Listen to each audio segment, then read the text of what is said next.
back on. Canberra, Australia.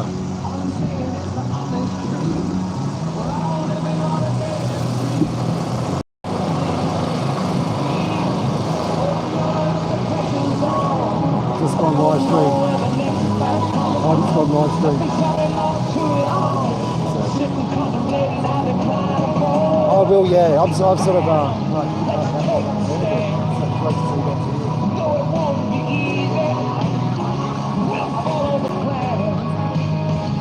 just a bit of a general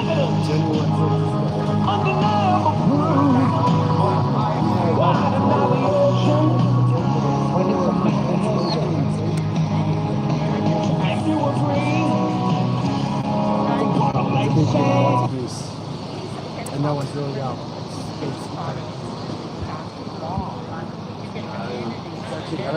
it's saved. And now we're fine.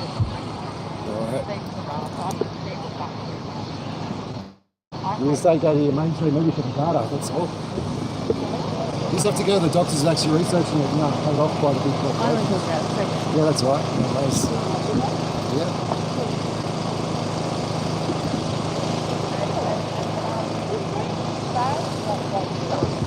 Jeez, Michael, you do alright? Canberra today, well, we've got the Freedom Embassy over here. I guess it's a version of the Freedom Embassy. But what's exciting about today? We've got a Julian Assange rally going on.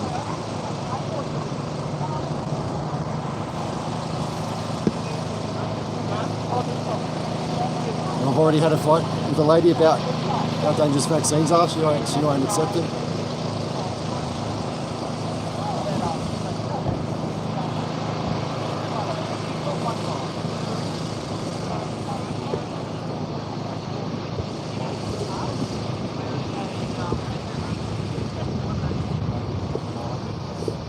There we go, we've got our favourite officer in charge. Grant's over here having a chat. That might be a separate one with A1 because there's two factions of the A1. There's the actual Bosie faction. Official faction with A1, and Bosie wanted to put it off until that date because he was originally going to come to this one this Saturday, but he said no, I'm not coming until September now because there's a certain thing he wants to happen first before he turns up to the embassy. Oh, okay. Yeah, so that There's might something be about the release of to coincide with a boycott, continuing boycott court date. Yes, that's right. Yeah, that's why Bosie's not coming till September. Okay. Yeah, so this Saturday's still happening. Yeah, this Saturday's still happening. As far as I know. No, we haven't been told otherwise. So Maybe you should watch him on Telegram. Yeah, go and play. Bosie. Yeah. Oh, someone will be. I can guarantee someone's watching. Definitely not watching everything on Telegram. No, someone will be. I wouldn't have anything else to do. Someone in your department will have that as a job. That's why we resigned everywhere. Someone in your department will have that as a job to keep an eye on the multimedia side of it because it's all part of today's communication circles, isn't it? Yeah. But yeah, as far as I know, mate, she was still talking about it last night. So okay. And she's one of the. I mean, big it's not going to harm anything. I mean, it'll just be bigger probably on the 15th of September. Okay. I won't be here, unfortunately. I'll be over in New Zealand, but meeting my grandchildren who are 5 and going to be 3. So yes, it is. For your grandchildren. Well, yes. Definitely. Yeah. Good to be able to travel. Well, I'm healthy enough. I'm very, very healthy for them, so they're really happy for me to go over. Okay. Yeah. Because I'm an ex-medico, unvaxxed. Oh. Did you see There you go. personal choice? Did you see Scott, Mrs. What's her name? Mrs. Mackenzie, the magistrate Walker. Mrs. Walker, the magistrate mentioned no fine for him and no strike against his name, and also no good behaviour bond because they incarcerated him for 9 days and they shouldn't have. Is this the same person that he was talking about? Is it? Okay. Oh, you've already had this discussion. Okay, I didn't know. Yeah, I don't know about that. Because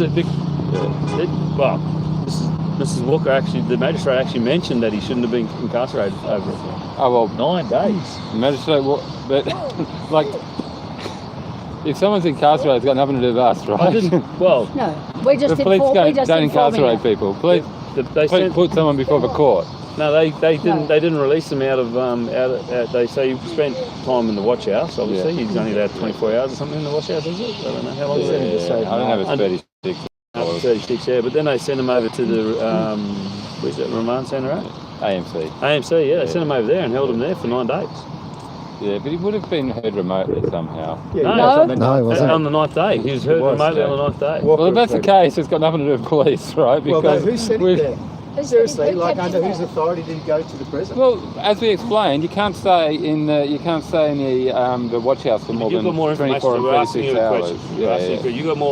You have more idea of how that happened. Yeah. So if you're not allowed to stay in a watch. Whoa. Watch out! Yeah, you should be sneaking up. You're not allowed to. Don't sneak up behind. You're not allowed to stay. I don't know. You're not allowed to stay in a watch house for 24 or 36 hours. I remember. And if you're going to be there for longer, they have to take you to your AMC before you appear in court. Yeah. You have to be heard in court. I think it's 48 hours or something like that. Yeah. So this is what she was complaining about. He didn't get his 48 hours. They took 9 days before he was heard in court. And my question is, under whose authority is that decision made?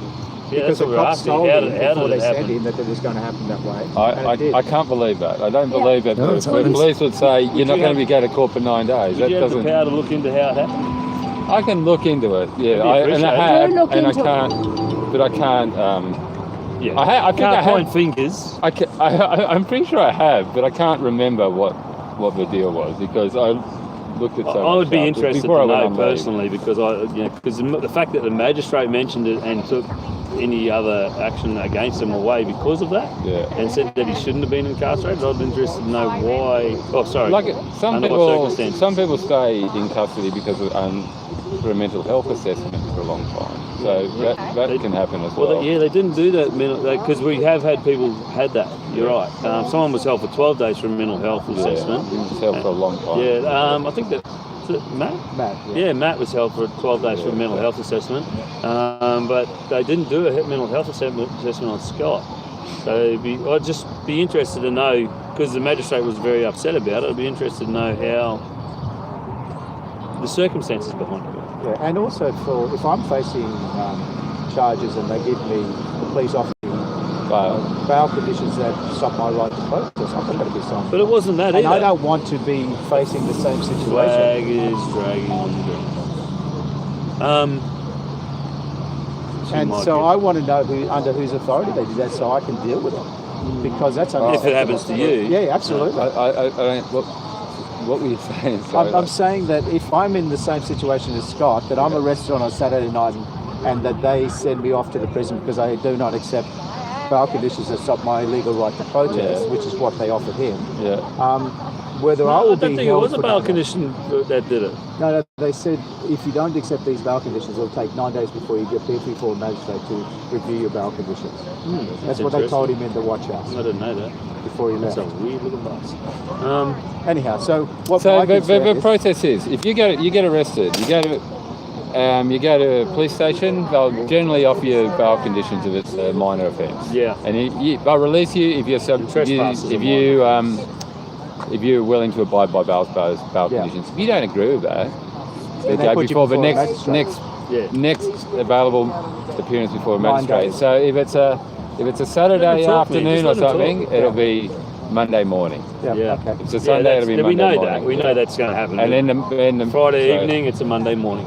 Friday evening, it's a Saturday morning. Oh, okay. Yeah. Oh, okay. So there's a Saturday, and then it's different on the... Hey, Yeah, man. how are you? All good? No, I'm good. Just chatting. We're just having a conversation, that's all. Yeah, no worries. Yeah, so Saturday, it's there's a Saturday court hearing. There's not a Monday one on public holidays. Okay. So when you send a prisoner to the what is it, NSC or to the prison? AMC. Yeah. So at that stage the police are no longer involved with that prisoner? They've handed it over to the prison service? Yeah, so I don't know. So we just have to get someone before a court within a specified time. I can't remember how long that is. I think it's 48 hours. I think it's 48 hours. It's the earliest convenience, I think, that the wording says, and no longer than 48 hours. So, look, I'm really keen to find out because it seems totally out of the ordinary, and if I'm facing a similar thing, I wanted to know who I can deal with, because I'm not signing unrealistic conditions. Well, if you don't, that's it. If you don't sign it, then you get to go to a magistrate's court and you'll get perfect. to sign it. Yeah, as long as it's not 9 days later, I'm happy. It won't be 9 days later, unless you.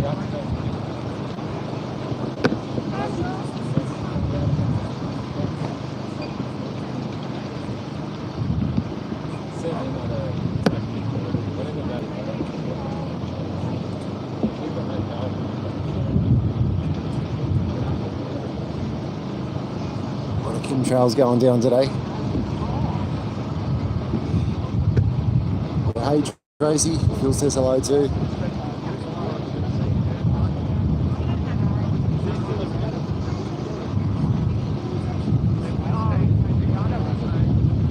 Hey King Prawn. Hey Rob.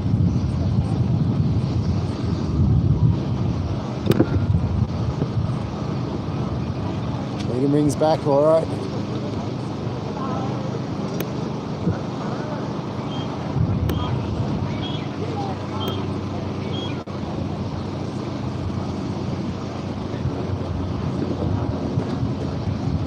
It is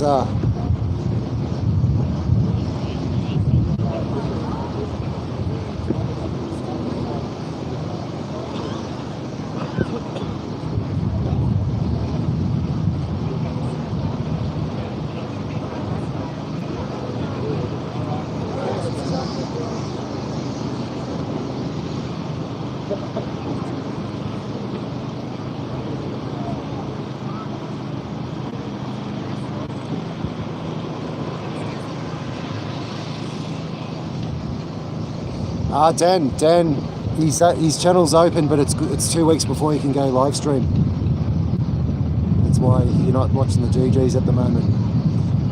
But I can do it on Saturday. But I'm going to be here every day, today and tomorrow.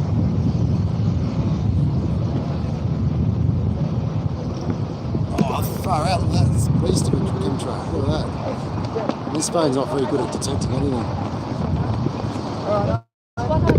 Small like that. Yeah, no, that was fine. Yeah, no, the problem is last time I had a conversation. Partying like crazy today down here. He said, It was clear, like at sunrise. We were here, so I've got this tents, got permission from sunrise to sunset. And when we arrived, it was actually clear sky. how about illegal? And so he's now at a position where he's sort of 7:30. They started. So yeah, they're smashing us today.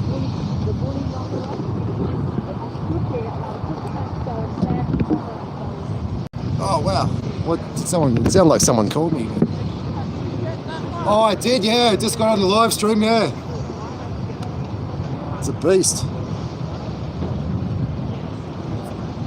Where I live up in West Sydney, I've got a good view over the Sydney Basin. I really should get a time lapse camera happening up there. I'd get heaps of good shots of cameras.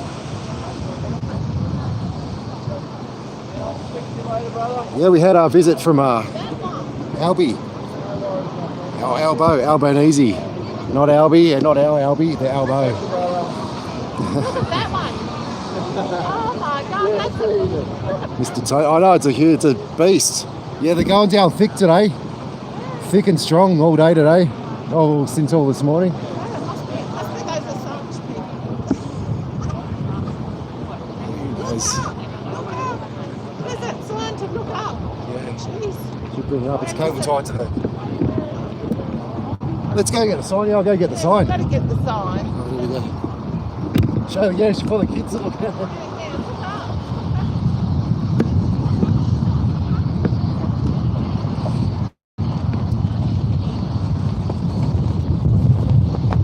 Big sign, little sign, and a big sign.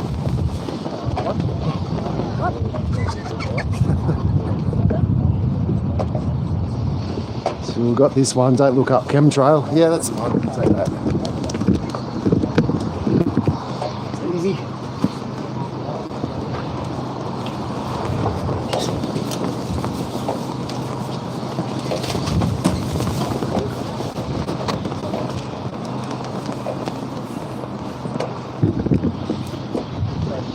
All the kids.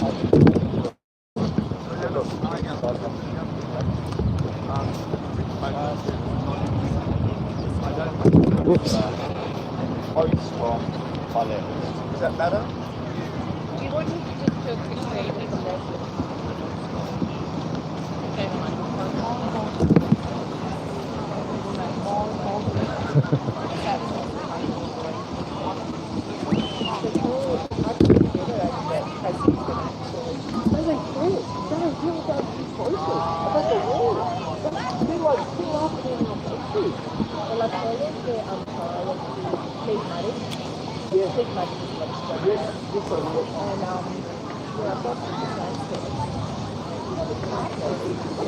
So what?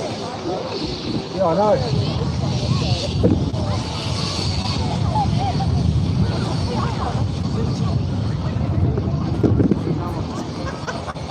Do I know that side?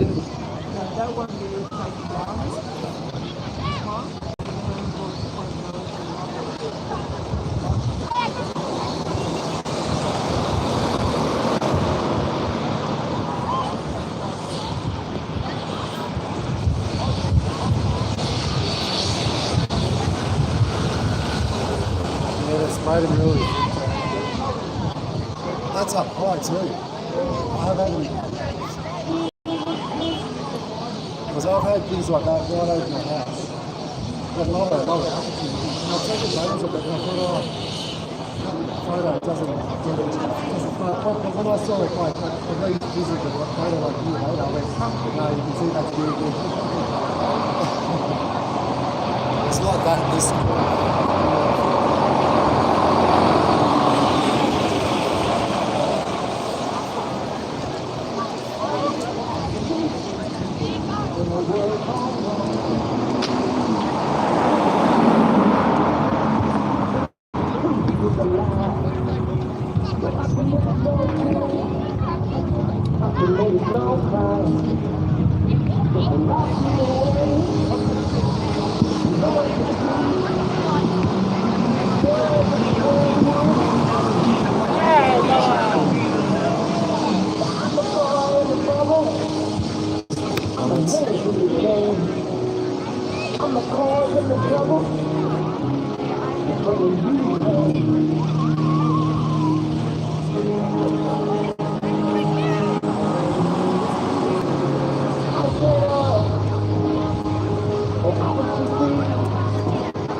Assange overruled.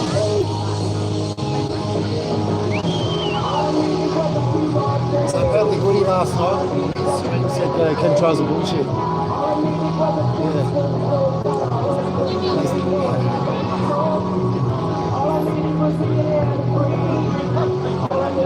All I know is when I was a kid, when you saw the contrail, it was a rare occasion, and when you saw it, you're like, yeah, right, I see one. And it was such a rare thing, and apparently since then, engines are like 100% more efficient than they were in those days. So it should be even less of a thing. And they did go over, it was almost, we thought it was military jets because they were so high. And they went so fast, it was most likely military planes up in a certain level where it was cold enough for that to happen.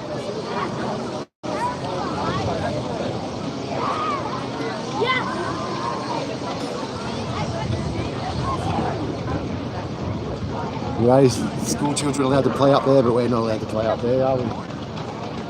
I'd love to have a game of soccer up there. Oh, yeah.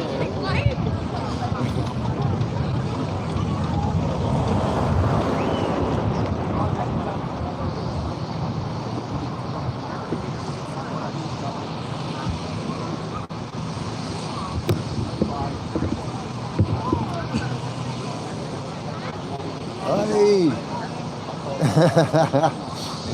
Hey Bert! I know who that is. Cool.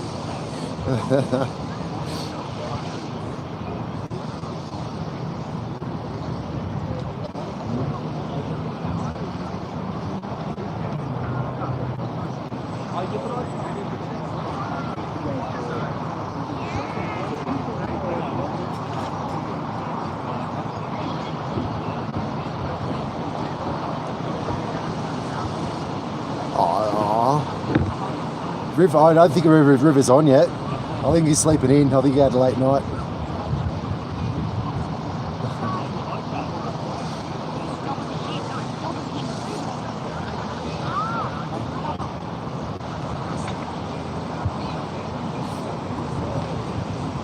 So what time do they have in the speech and that? Yeah. I've heard 11 and I've heard 12. It was been 12 and then till this morning someone said 11. Yeah. Vicky said 11 this morning, but it's always been 12. Well, Julia's got a sheet and some red paint to make a flag. Oh, nice. So, and that's actually swiveling that with the wind. I noticed it with the well wind. done, yeah. You did a good job. Well, Joel probably has some red paint too. So I was just going to, well, I don't know. But that's still good. That doesn't look that out. That doesn't look Too much out bad. of. Yeah, no, it's good. I was going to sit down to Julia's and pick it up. Yeah. What video did you put up this morning? Thanks. Freedom Oh, Riders that fucking shitload of babies dying from vaccinated mum's milk. The livers are getting inflamed and they die. Yeah, I just had a fight with the woman then because he said, "Oh, what are you doing here?" "Oh, I'm with that tent, and my main thing is the human rights abuse for some people to have an experimental vaccine." And she's like, "Oh, I don't With do these that." guys? Yeah, she's the only one with a mask on. Yeah. I think she's the only one in the whole crowd. It's funny because I was I talking don't to want to the lady, talk about I was talking to the lady who organised and talking about it. She goes, "What are you guys here for?" I said, "Basically freedom of rights. Good morning, Hazel. You want to have a vax or you don't want to have a vax." And I said, "You guys, I would understand you're here, so we're here to help and support you." Pardon? I'm vaccinated, but my friends Like they're in there. It's There's definitely is. and she's organised this.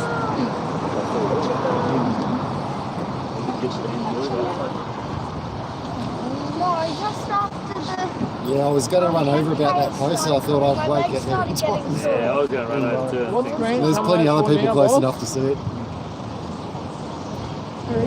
He's coming this way. Oh, he's calling us. Can I lay down? You can lie down, honey. That's why I put it there. Let's see if I got my other phone out of the car. River's there. We're not going back to the car. Well, Nixie, I may have to go back to the car, darling. Okay? Can I come? Yeah, but I don't want to hit. So Chris had to leave this morning anyway. Chris had to go. Chris had to go. Archie, What I'll say about the Rob, grandson's sick, he's a so true. she's flying back to Brisbane this morning. Oh, really? Down? So yeah, you had her pens or What something? would you say? He's a true integrated Aussie. Awesome, thank you. He's got the Aussie spirit Well, I'll in him. give it. Yeah, good. No. I'm here. You're here, yeah. You get this under control. I think Grant's trying to tell us. I wonder where she was. Okay. Yeah, no, she had to go this morning. She's in Facebook jail for 30 days. So, but yeah, she's got to. Well, I go mean by back. that. She'll be back Wednesday apparently. I mean, Rob's here to be a part of Australia, and he has come from Russia, and that's all right. I wouldn't mind going living in Ireland. A bit of my heart's in Ireland. If I go live there, I'll be an Irishman when I'm there. So it depends where your spirit depends where your spirit lives.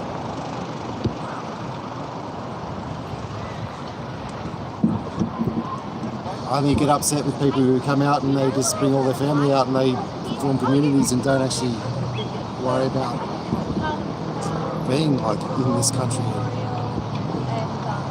I don't know. Well, that doesn't even worry me either, really, I suppose, but I always thought when I've been travelling, like it's really nice. Like I went travelling here like 20 years ago or so. And the world was just, I guess the flights were getting cheaper there. Like you could see different culture, you could see culture. At least there was a bit of different culture in each country, but if you take your culture to the next country, I don't know.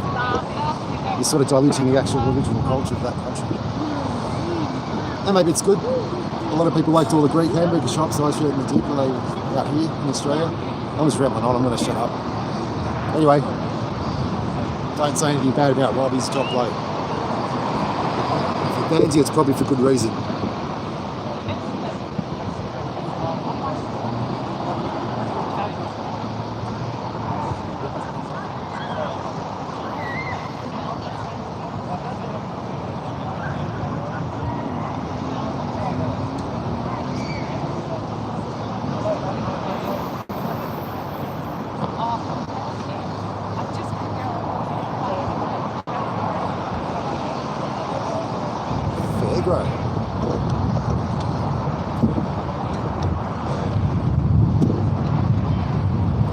Let's get out. Let's come on.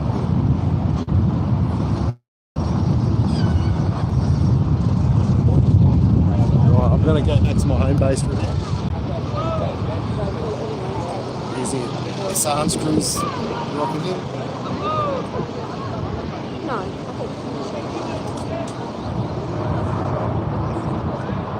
We fully support them. Some of them don't support us, so that's sad.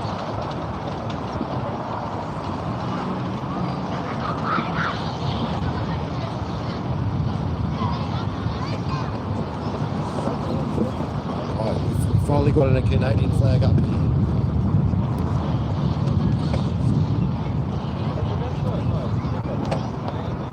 And we're going to get a better one later on.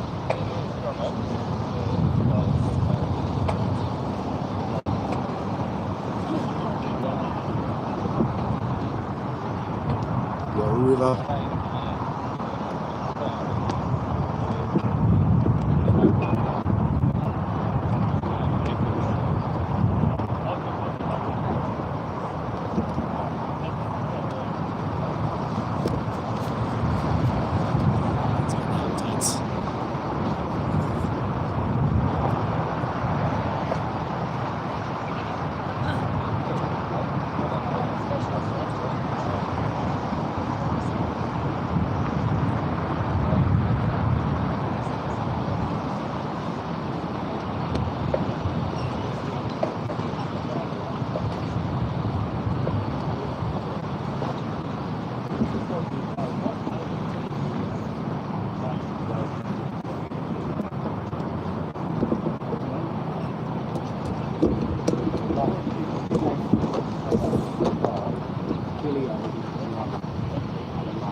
We'll put this one together this morning. It's more deficient like an Canadian flag. It actually moves within too, I'm amazed. It's upside down. I need to make a sign for that one so we can understand. Run away temporarily. It's a distraction. 100%. Should make a photo of that. Fine, but they say they don't want to have that right. So the other people think that the school missing, they don't. The police tell them, no, they're not missing, but they don't want to put down. It's their right.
Right, let's go.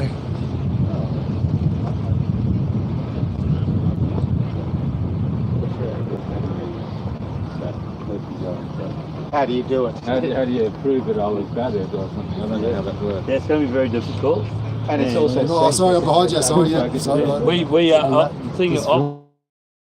I've worked in the mines most of my life. I tell you, a lot of guys get this big grab, so I'm sneaking up behind you. And I tell you, another really big thing in mines is men committing suicide over family. Yeah, But you know that a lot of it's emotional blackmail and all this sort of stuff. Yeah. I mean, women are really None good. of these things are okay. I was emotionally None of these things are okay, but coercive controller. But one person every 10 days murdered. That is extremely bad. We But the need thing to is, sort the that police, out. yeah, but the police, you know, can't don't seem to be able to stop that because they're not stopping it before it happens. Well, they have And there's too you many know, rules. and there are too many rules. There are too many whatevers. There are too many whatevers. Well, they've come about though because you know, some people aren't truthful and they say, "Oh, he beat me up." So now we have all these rules so that they can work out whether it actually happened or not. And then sometimes by that stage it's too late. Legal systems are hard. Hard system to get. It is because you've got to give people There's the a lot right of things freedom. that we know people do, but we can't prove it. Yeah. And there's Well, the guy that stole my car, they knew who it was, and they said, "This is his MO, but we've got to catch him in the car." Yeah, the car was parked down the street from his house. Yeah. But they actually asked me. They said, "Look, we know where the car is. We can recover it, but we want to try and Can't they catch do this guy in the fingerprints? car." Can't you do just DNA say, and just say, fingerprints? but it's quite easy to wipe them down. But just say you did have a DNA in the car. Does that mean he stole it? Yeah, Or does that just mean he was in it? been in it. Yeah. Well, if it was your That's- car but and you'd never had You it just and say he's never had walking him down in, the street and he opens up and he wants to like look at himself in the mirror and he closes again and walks off. Or someone else do you stole know it. those sort of people? Hang on. No, but I know someone that else it's a steals the car and then Anyway, gives I him a gotta ride. All right. All right, That's thanks, mate. true. Oh yeah. Thanks fair for looking enough. that up for Thank us. you. Appreciate it. You know, I had a cousin, she was getting Back door, stalked back when she door, was a back teenager. door, back door. And they couldn't do anything. They said, there's nothing they could do to stop him. There's probably new rules now. Probably put an ABO on him or something. Yeah, yeah. In those days, they But even The if you have police- an AVO on The somebody, police asked me, they said, "Look, we can recover your car now." They said it's been damaged and whatnot. But we would like to leave it there because we want to try and catch this guy, you know, because he's done this several times. And I said, you know, how damaged is the car? And they showed me pictures of it. And it was pretty Yeah. badly damaged. Yeah. I said, yeah, go for it. So they said, don't cancel the registration, don't change anything. yeah, And they tried to catch him, but in the end he burned it out. Oh, right. he burned. Yeah, I think they... But you catch him burning it out even. No, he burned it out in the spot location it was seen in, so he probably never went and drove it again. Yeah. You think they would have got a camera on it or something? But I guess it's all go for cameras or... Don't know, but yeah, they you know, I understand. I mean, trouble is with what Grant says. Oh, he opens the door and looks in the mirror and gets back out again. Well, why was he doing that? It's not his car. But That's why you never talk when you go to the police station. that's right. Dropping yourself in. That's right. Yeah. Oh, look, it's got some dates. Dates? Oh, yum. Date cake, is that all of it? Banana Are cake. you here? Who's that? I think it's You still if you're thinking? serious.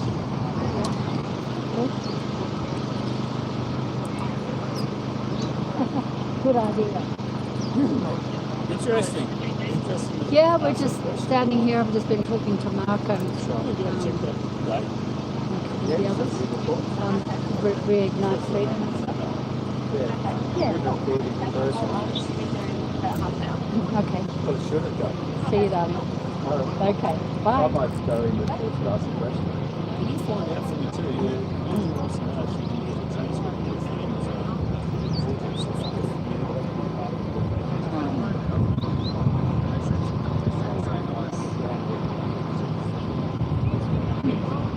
No, this is Julian Assange today.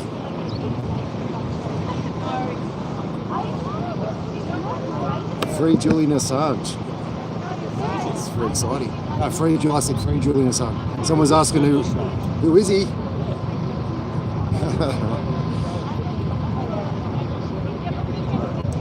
Why is he not free? He must have done something bad. What have you been charged with? Yeah, what has he been? Officially, nothing. No charges yet. No charges lately. Well, this Saturday comes. Coffee? You want coffee? What do you want? Flat white? No, Oat milk? what do I usually? I don't know. I usually have a mochaccino or something stupid like that. Yeah. Oat milk? No. It's got milk in it, doesn't it? Yeah, any milk, I don't care. Yeah, Speak. full cream.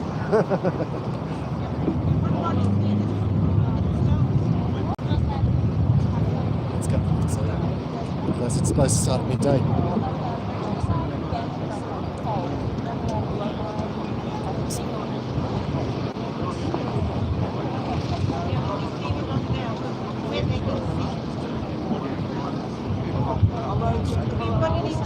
What about those pencils?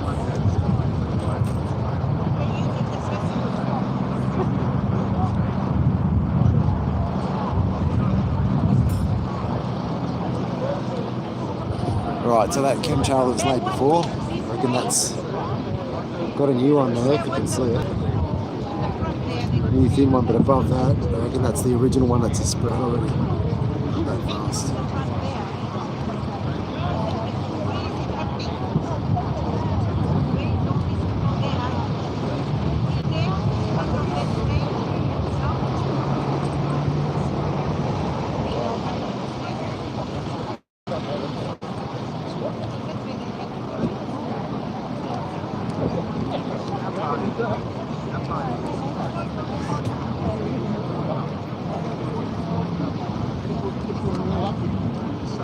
Maybe we should get a free Aussie Cossack sign going. Let's put some more.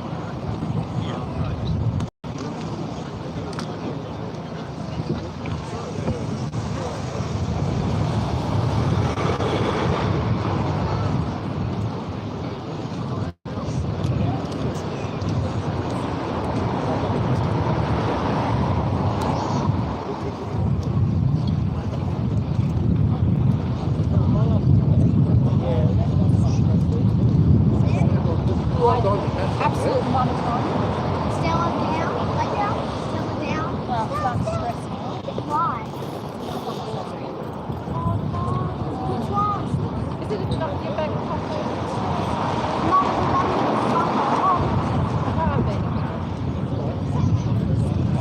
Yeah, it is. It's nice having a group. Did they figure out what that LRAD looking thing was the other day? Yeah, in the car park? It's an Israeli-designed anti-drone device. Yeah. Apparently, it taps into the drone's control signal and takes over control of the drone. What else it does, I have no idea. That's what they do. Worry about drones from another side, not from their side. I know their drones. Oh yeah. So apparently, it was an anti-terrorist exercise. Not exercise. Anti-terrorist. What do you call it? Mission? I don't know. It's weird how they've done that a couple of days before this. It's an old thing, and maybe.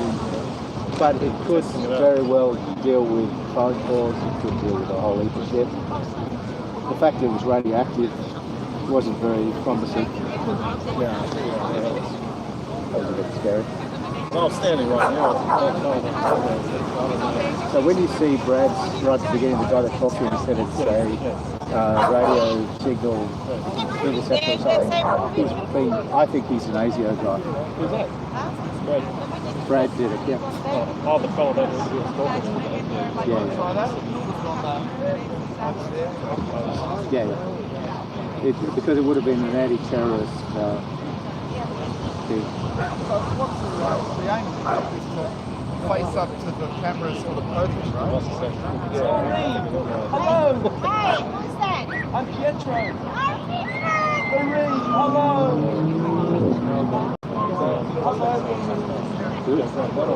Yeah, I think so. More the better. It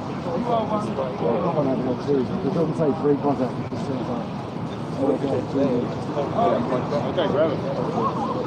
It's not as well done as that because I didn't have that much text on. And what Joel did for me, Walker. Yeah, he's good. no, it's not irrelevant. Yeah, we talked about that this morning before Aussie Cossack.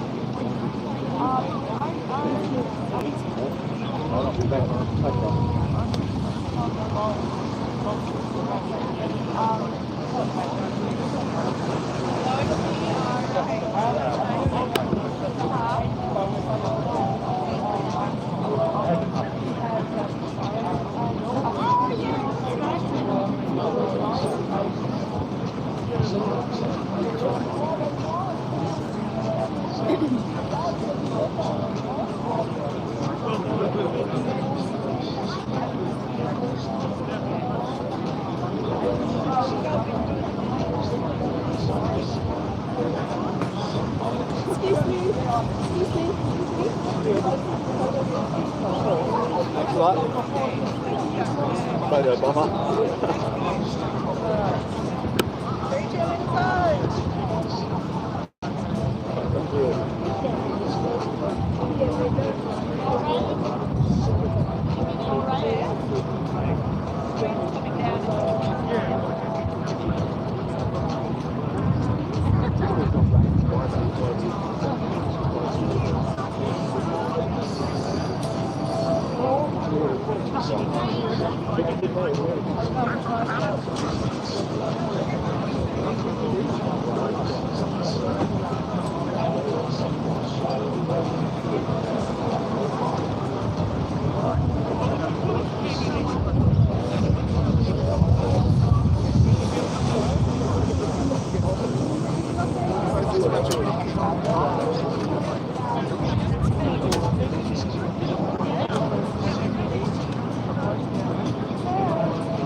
good start. Get up closer. Down in Melbourne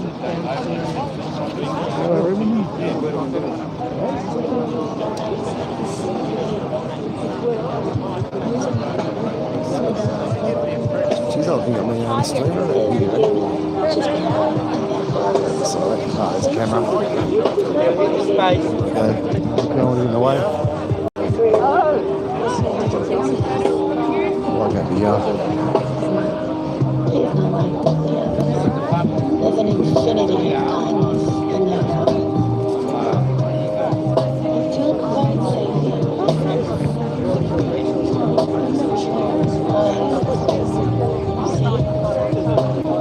Left to the love is great again.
Whoever made this banner deserves prominence. I don't know.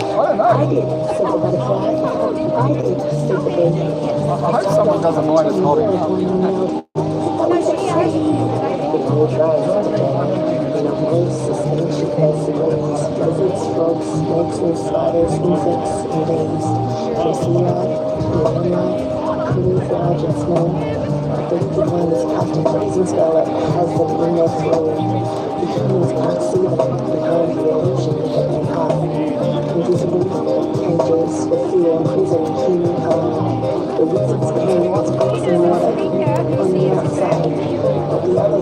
Very complicated.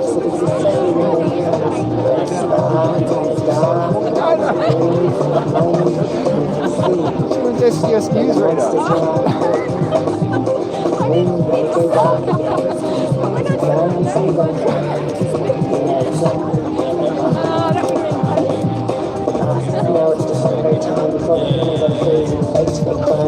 Trauma and lies can only prolong the inertia of populist so long.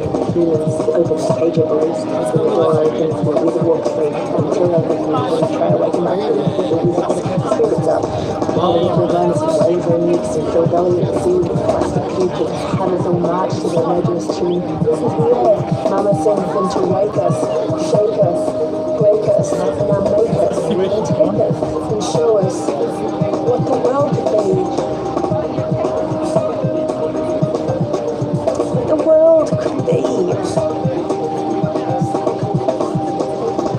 Little Duck returned to his love and said, "You are safe, my darling." And he smiled at the strange man, handed a piece of glass, and waited for the memories to instill humans to faces.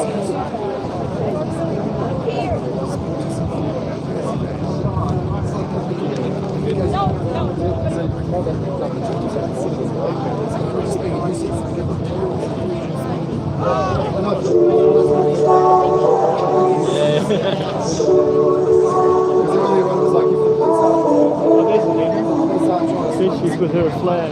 Yeah, exactly. Then we realised we're not in the fight.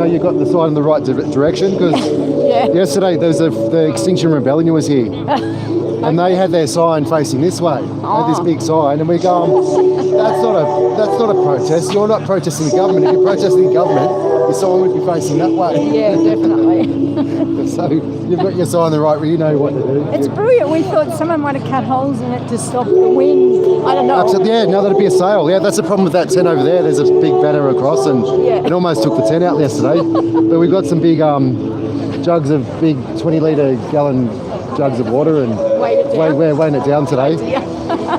So what are you saying? Yeah, nice. Pretty poignant. Yeah, that's really good. My friend up the other end's part of a minority party down in Victoria. Oh yeah, minority party. What sort of that's what sort of my that's up. He only just gave me his card, so. That's my sort of thing. Oh, okay. I'll have to find the card he just gave. There he is. Citizens Party. Yeah, I actually oh, that's him. Yeah, wow. I actually joined them probably about maybe 15 years ago. Wow. Then eventually I got out. I looked deep in their policies when I wasn't quite with them, but I did join them. They're good. And so that's him. Yeah. He looks so different than when he's on screen. I just got to thank him. Do we have time? Do you have time? Before this, no, thank you for all that. Stop in the gas. Oh, I totally.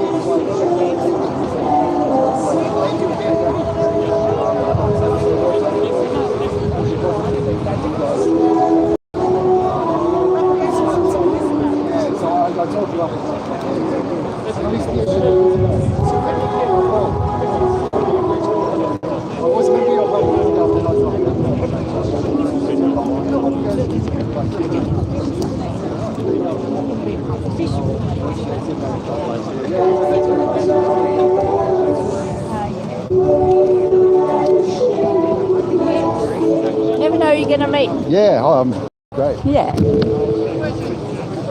Yes, it is. What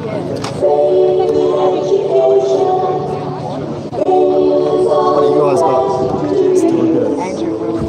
Yeah, cool. What is good, man? He seems a good man. So good. I feel so good being here. This is such a good place to be in the world. Where are you from? Oh, from Sydney. Oh, really? Yeah. Did you Oh, come- Blue. Do you know which one is Larice? No, I don't know anyone. I know you. I don't know. Yeah, we've always been taking pictures here, haven't you? Oh, I've been around Canberra a lot the last few months, yes. You're from Melbourne? No, I'm from Sydney, from Blue Mountains. Oh, okay. Yeah, I've been around here a lot. Sort of haven't. No, I just started up. I started up on a live stream. A couple of people. So it's Canberra protesting. But really happy to see you.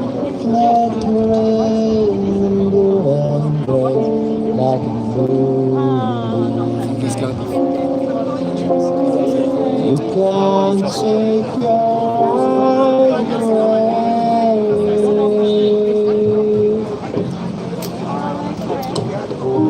There's a man in the arms of the beast, magic camera in his eye, and that man sees before him pictures floating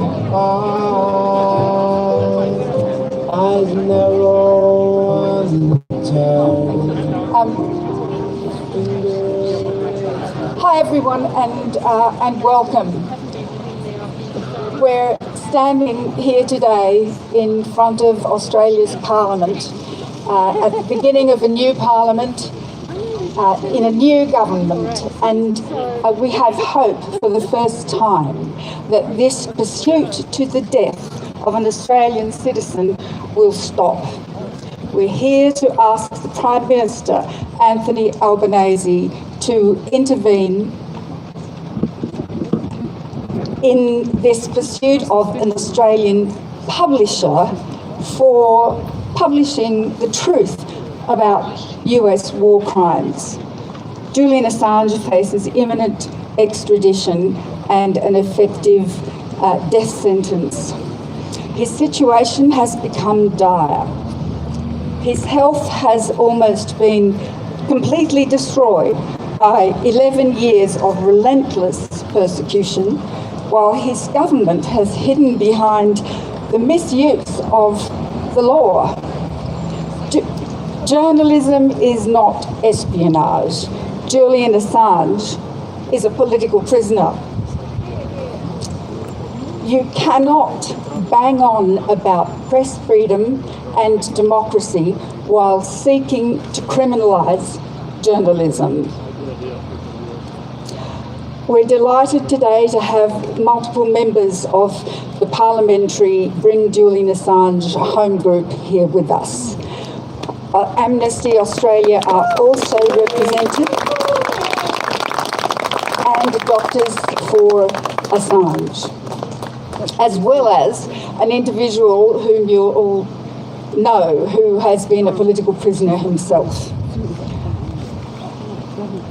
The Bring Assange Home Parliamentary Group now is representative of political parties across the spectrum. And I'd like to invite the first member to speak, and that is Andrew Wilkie.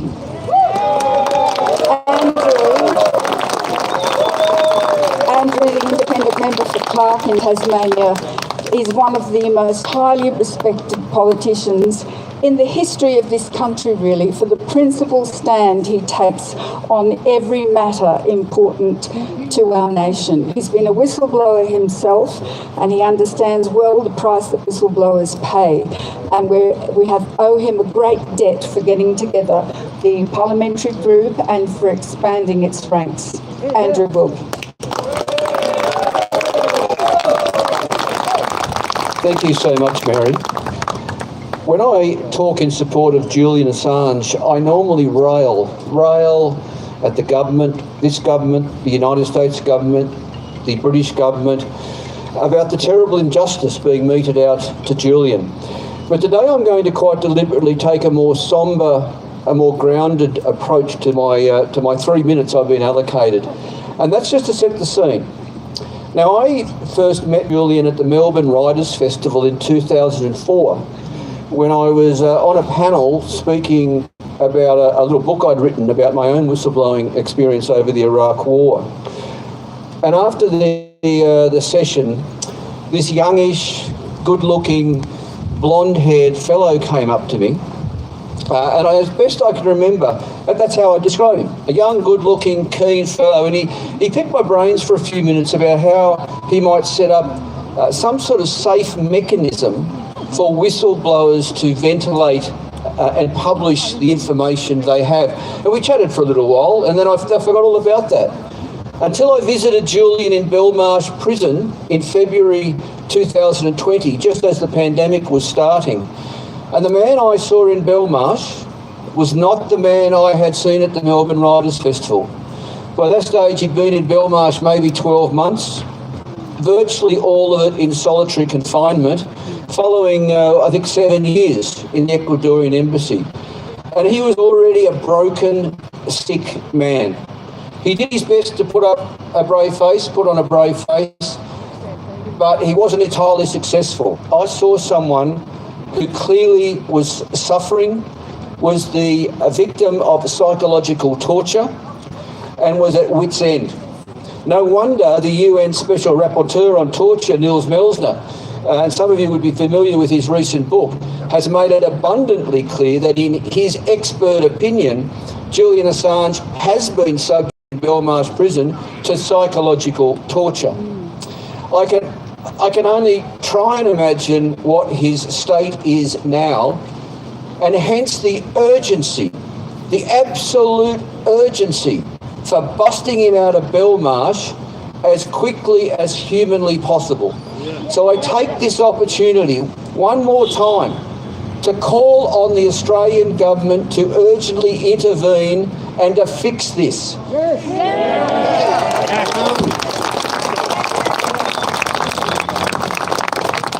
Now, I have a lot of respect for Anthony Albanese, and I'm mindful that he said that recently that some things should not be handled with a megaphone. But frankly, we have given this government a fair bit of time now, and there seems to be no progress on getting him out.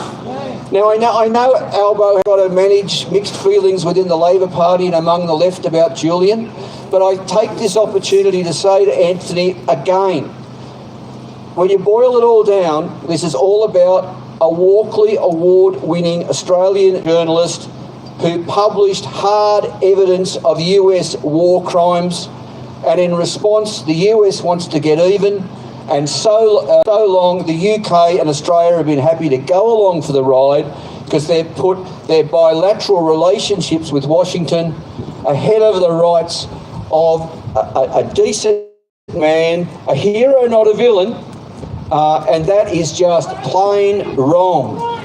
Please maintain the rage. Keep the pressure on the new government. If we keep the pressure up, then I am confident that eventually justice will prevail for Julian. Yeah! Thank you very much, Andrew. We're going to try and move on quickly because they obviously have very important work to do in there. That they are here is a demonstration of how important they feel this issue is. I'd like to now call on Bridget Archer to please come forward.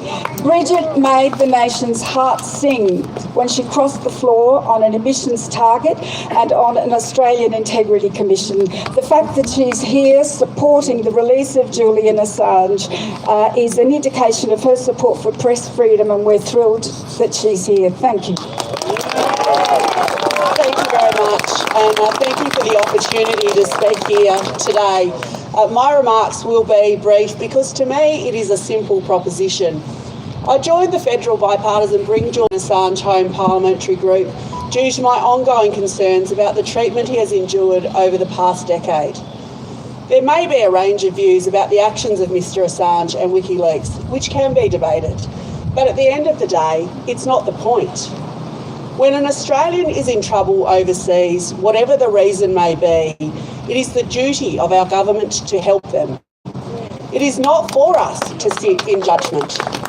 This is a question of mercy and an Australian citizen who has endured inhumane conditions and suffered significant mental and physical challenges as a result of his ongoing incarceration due to this protracted battle.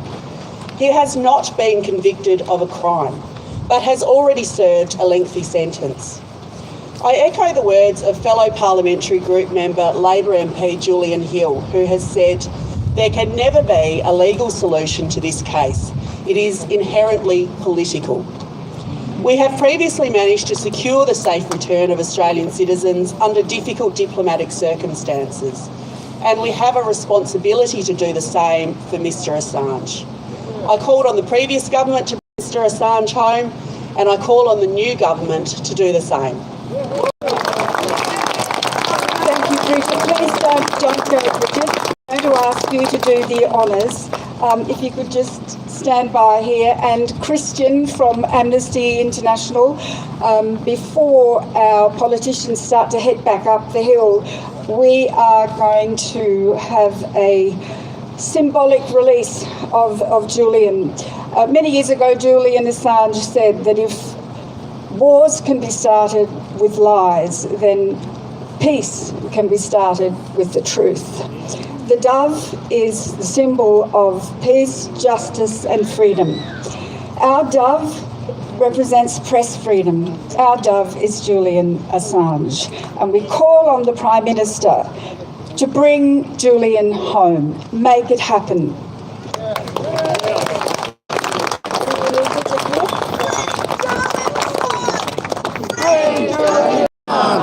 Free Julian Assange!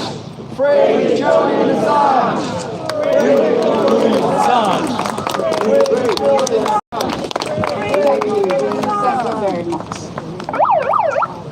Okay, now I think next we will go to one of our politicians who are here rather than follow the order we were going to proceed in. I'd like to now call on Monique Ryan, the member for Kooyong. Now, there was so much to admire about Monique during the election campaign, and straight after she was elected, straight after she deposed the Treasurer, Monique tweeted to Andrew Wilkie with regard to Julian Assange, "What can I do to help?" Thank you, Monique. Thank you, Mary, and thank you all for the opportunity to speak today. It's a testament to the power of community, I think. I gave my first speech in Parliament this morning, and what I spoke to was the fact that I was there because of the work of a community that came together to speak truth to power, which is what you're all doing today in your own way. I'm a doctor and I care about the health of Australians. I've seen what has happened with Julian Assange in the last 10 years, and I echo what Andrew and Bridget have said. He's an award-winning journalist who's been convicted of no crime, and I think we all know that he would not be in this position were it another sovereign power that was seeking to take him from the United Kingdom. So as a member of a new wave of politicians that are really standing on the shoulders of the people who've come before us, I think I can speak for many of my colleagues in Parliament, in this new Parliament, that we hope that we can make a constructive contribution to your cause and to the cause of all Australians who try to speak truth to power. We all believe in a free media, most of us. We all believe in justice. I think we all believe in honesty, and I'm very privileged to be able to speak to you today and grateful for that opportunity, and I pledge on behalf of myself but also other members of the 46th Parliament to do our very best to convince the government to bring Julian home. Thank you. I'd now like to call on the Senator from Western Australia, Jordan Steele John. Jordan's a remarkable individual, a great advocate for disability, but also for climate action. He was the youngest senator to join the Australian Parliament at the age of 23.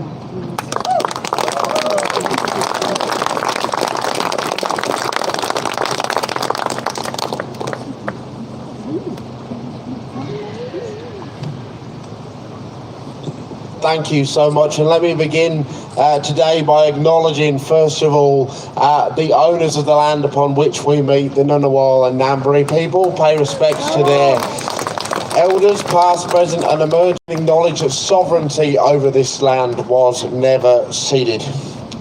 Julian Assange today should be a free man. He is a publisher. His organisation, WikiLeaks, obtains and publishes freely information that it obtains. The literal definition of journalism. It happens every day in newsrooms across the continent. It is a key pillar of democracy. What he and WikiLeaks undertook was to expose horrendous war crimes covered up and concealed by the United States. And for that, he has been pursued. He has been persecuted. He has been imprisoned. He is now being tortured for exposing such crimes. The current president and then Vice President Joe Biden admitted that the persecution and prosecution of Julian Assange was basically because he had embarrassed the United States. Imagine that. Imagine being found to have killed civilians in cold blood, covered it up, and then attempting then to imprison the person that exposed those crimes. How perverse, how morally bankrupt. Shame. Now, our Australian government, in response to the persecution of this individual and his organisation, has offered for more than a decade now platitudes. They've spoken about passive consular assistance, as though Julian was an Australian overseas that had simply lost his passport. Absurd. Lost his passport, got a bit lost somewhere overseas. Failing at every moment to recognise the reality that this is an Australian citizen who has been forced to flee and hide and was finally taken into the custody of complicit nations ad hoc to the United States. And has been subjected, as the UN has spoken so clearly, to the psychological torture of detention. Now, at this very moment, Julian's life is at stake. Let us make no mistake. And democracy itself is at stake. The question before the Australian government now is, will it prioritise, finally, after all this time, the liberty and human rights of an Australian citizen, and in so doing, send a clear message that Australia is a nation which will champion the freedom of the press, which will champion human rights, which will push back on the United States of America and call them out when they commit human rights abuses? Or will they once again remain silent and hide behind diplomatic protocols? That is the decision before the new Parliament and the new government today. The Greens, along every step of the way, have been in solidarity with Julian, supportive of WikiLeaks, and I'm very proud to be joined today by Senator Peter Whish-Wilson, who has been a constant ally and advocate of Julian Assange, and to build on the work of so many Greens MPs that have been constant in their campaigning for his freedom and for his liberty. So we join here today, gathered to advocate for the freedom of a fellow citizen whose bravery and courage should be celebrated in this nation, whose freedom and whose imprisonment is bound up with our own. As the dove flew free today, let Julian soon be free. Let him go home to his family who love and who miss him dearly. Let him begin to heal from the scars and the wounds that have been inflicted upon him. Let us finally turn our attention to the prosecution, to the holding account of those who fired the bullets, who pulled the triggers, who covered up the crimes. Those are the ones who must be held to account now. Every lever must be pulled. Every conversation must be had. Prime Minister Anthony Albanese must pick up the phone to the President of the United States and state clearly that it is the position of the Australian government that Julian Assange be free. And we will continue as a community together to campaign, to organise across the continent until that moment comes. And when Julian is free, and when he is home and healed, if he is so able and wants to enter that building behind me, then he will be welcomed by the community and by the Greens as an individual of courage. A great Australian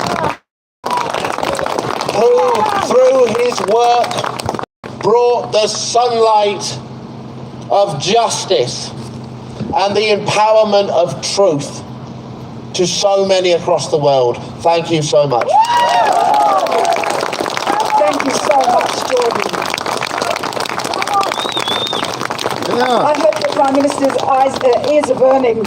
I'd now like to call on Senator Peter Wilson, who's been integral to this campaign. He's been a strong supporter of Julian from the beginning, and there are few people that have made as big a contribution to this as Peter has. Thank you, Peter. Thank you, Mary. I'd certainly like to acknowledge the contribution that you've made. And in fact, many of you here today, the same faces that I've seen for years at rallies, the organisers of today, a big thank you. 4 years ago, Julian's dad, John Shipton, came to visit myself and Andrew Wilkie in Parliament, and we're the only two MPs back then that would meet with him. And it's great to see. Following that, we set up the Friends of Julian Assange, parliamentary Friends of Bring Assange Home group, and now we've got amazing representation, and it will continue to get better. So there is hope and there is optimism. I'm going to be quick today. Can I just get a show of hands? How many people marched against the unjust and illegal and catastrophic invasion of Iraq? Me too. I don't know if you're aware, but in just a few months' time, we're going to have the 20th anniversary of the first protests against that war, leading into next year.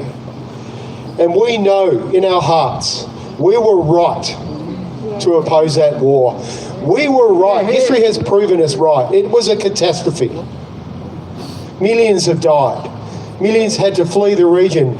Instability, insurgency, violence. The world is a less safe place. It has been catastrophic. We were right. And one of the reasons we know we were right was Julian Assange and WikiLeaks, the great truth tellers of this war. And Julian is sitting in a prison cell while the real criminals have gone scot-free. So this is what I'm going to say to you today. Can we mobilise, like we did nearly 20 years ago? 33 million people around the planet marched against that war. Up to 2 million people on the streets of London. 1 million on the streets of Rome. Sydney at the time saw its biggest protest in history. Where are they all now for Julian Assange and for WikiLeaks? Where are they all now? They must in their hearts know that what Julian has done by telling the truth of this war was right and just. And they must help us seek justice. So let's work really hard in the next 6 months to get people out on the streets, to march again.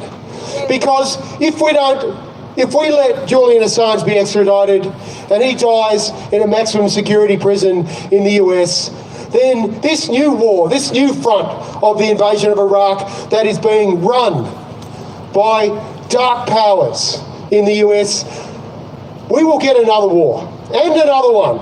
And we'll only have ourselves to blame if we don't come together again. So let's make sure in the next 6 months we get to the streets and we march for Julian, we march for his freedom, and we march for the legacy of press freedoms, and make sure that they don't win the final front in this war on Iraq, and that is a front against press freedoms and truth-telling. Thank you. Thank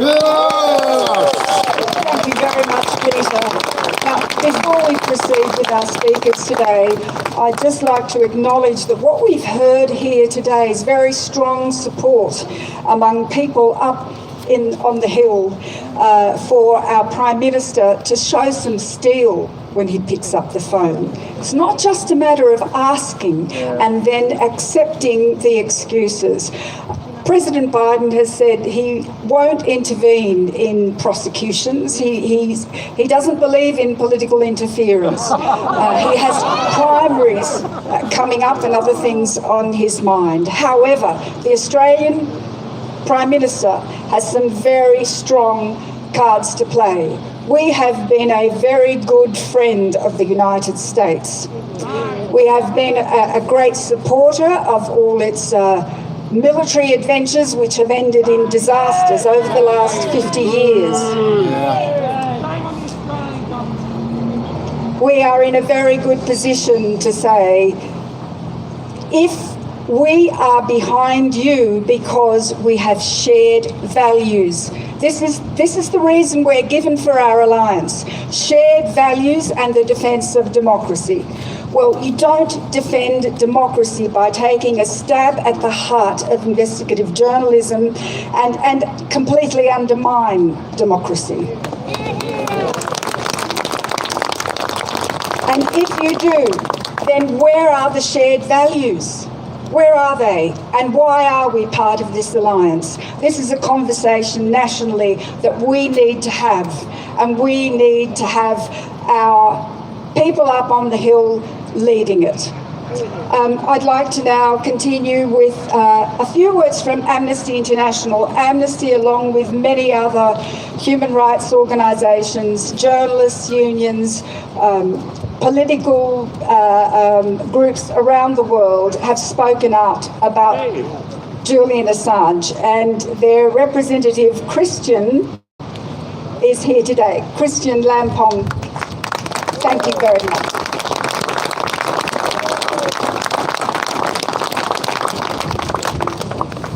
Thank you very much for having this opportunity to speak on a very, very important occasion, which I think is not only an Australian opportunity to advocate for justice and freedom in the world. In a time when we feel there are a lot of fissures in terms of global interactions, in terms of the health of our common democracy and what we call shared values. I'll speak to 3 points, and I'll reiterate our position on the Julian Assange, which has been consistent, principled, and never changing. As an individual, I have enjoyed and benefited from the protection of what I call a special country, Australia. I felt that these particular qualities is something that should be enjoyed naturally by everyone, let alone an Australian cause. Julian Assange is a hero, and he is a global hero that should be celebrated. And the likes of people like now in their own right, and all other global advocates for justice and freedom.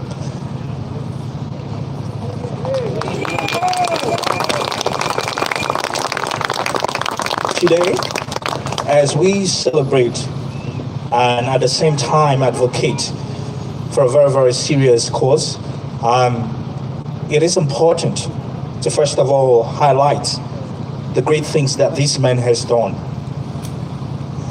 In our continuous effort to engage and to make the world a better place, one of the most challenging things in our time, both as politicians, as individuals, as civil society activists, is the moral courage to speak truth to power.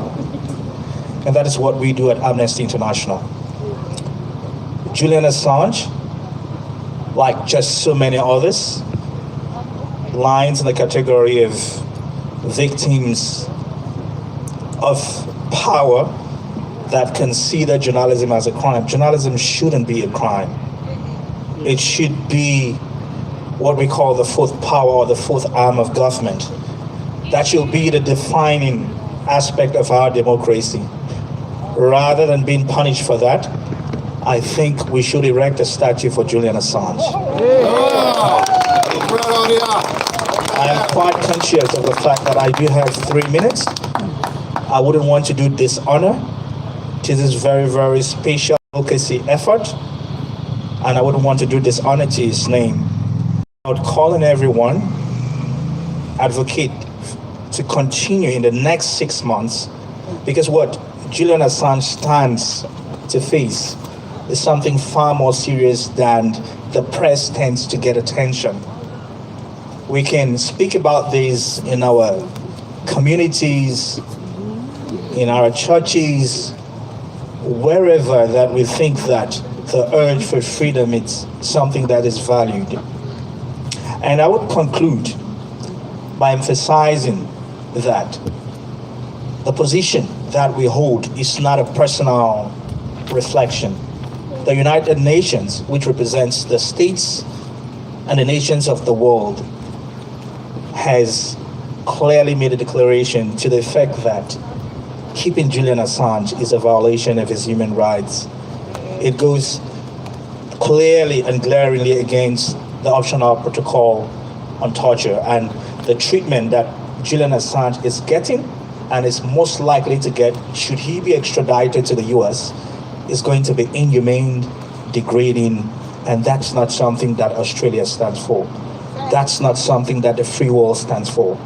At a time when we face an assault to Ukraine, and at a time when we think that we need more powers of good to align, causes like this should be something that mobilize the efforts for good. So I would say free Julian Assange, and I would once more reiterate our collective will that the present government, in its declaration that it wouldn't use megaphone diplomacy, we just want to appeal whatever pressure, whatever patterns or whatever method this government seeks to use. We just want to invoke or reiterate to the government that the release of Assange, having a free man and a good free man, is something that's not good just for Australia, but it's good for the world. Thank you very much. Thank you, thank you very much. I spy David Shoebridge, the new Senator for New South Wales. Thank you very much, David. Thanks so much, Mary. And I acknowledge we're all gathered here today on Ngunnawal and Ngambri land. We pay our collective respects to those elders past, present and emerging. And that place behind us has a huge job to walk with First Nations people and deliver truth, justice and land, doesn't it? But also I acknowledge the ongoing fight to bring an Australian citizen home. We have a new parliament and a new chance to stand up and have this government say no Australian citizen should face over a century in jail for the crime of telling the truth. That is I find it astounding the way in which our government has been complicit in the ongoing persecution of one of our citizens, a citizen journalist whose crime was exposing the war crimes of the United States and the war crimes of one of our allies in wars which we were involved as well. Without Julian Assange and WikiLeaks, we would not know the truth. And it's the truth that is really at risk with this prosecution of Julian Assange. This isn't against Julian Assange. This is an effort by the US government with the complicity of our government. It's a war against the truth, and we should call it out for what it is. And the truth matters. And the truth matters. And if our Prime Minister is going to stand up for that basic principle that the truth matters, well, he should pick up the phone and he should use the diplomatic power we have with the UK and the US, and he should say to both of those governments, drop the prosecution and bring Julian home. Pick up the megaphone. So I know you've heard contributions from my Greens colleagues, Jordan and Pete, and I've got to say I've watched their ongoing work in this place. not letting this issue be dropped. And I'm grateful for their work and I'm grateful for their advocacy. But I can tell you, as I look around this crowd, I am grateful that there are so many Australians who care about this. I'm grateful that you've come down here to Canberra in the first week of this new parliament and made sure that Julian Assange and the truth is on the table in the first week of this parliament. So I can tell you this as a Greens MP, and I'm the Justice spokesman for the party, that we will not stop until our government steps up for Julian. We will not stop until our government steps up for the truth. And I want to come back here in a few short weeks or months and celebrate Julian Assange coming home, celebrate the truth, and have a victory for decency over war, for truth over lies, and for citizens, and the ability of citizens to learn the truth, because I see this as a very clear signal to anybody else in this planet, any one of us. If you stand out and call out the war crimes of the United States, if you stand up and call out the war crimes of Australia or the United Kingdom, after they come after Julian, they'll come after you. So this is a fight for the future. It's a fight for the truth. And I can tell you this, it's a fight we're going to win. We're going to bring Julian home. Thanks very much. Thank you very much, David. I'd like for a moment to turn to the personal cost that Julian has paid for standing up for the truth, and invites Dr. Wareham to say a few words. Sue Wareham is part of the Doctors for Assange group. There are over 300 of them now internationally, raising awareness of the great cost to Julian, to his health, to his personal life. Yes, thank you very much, Sue.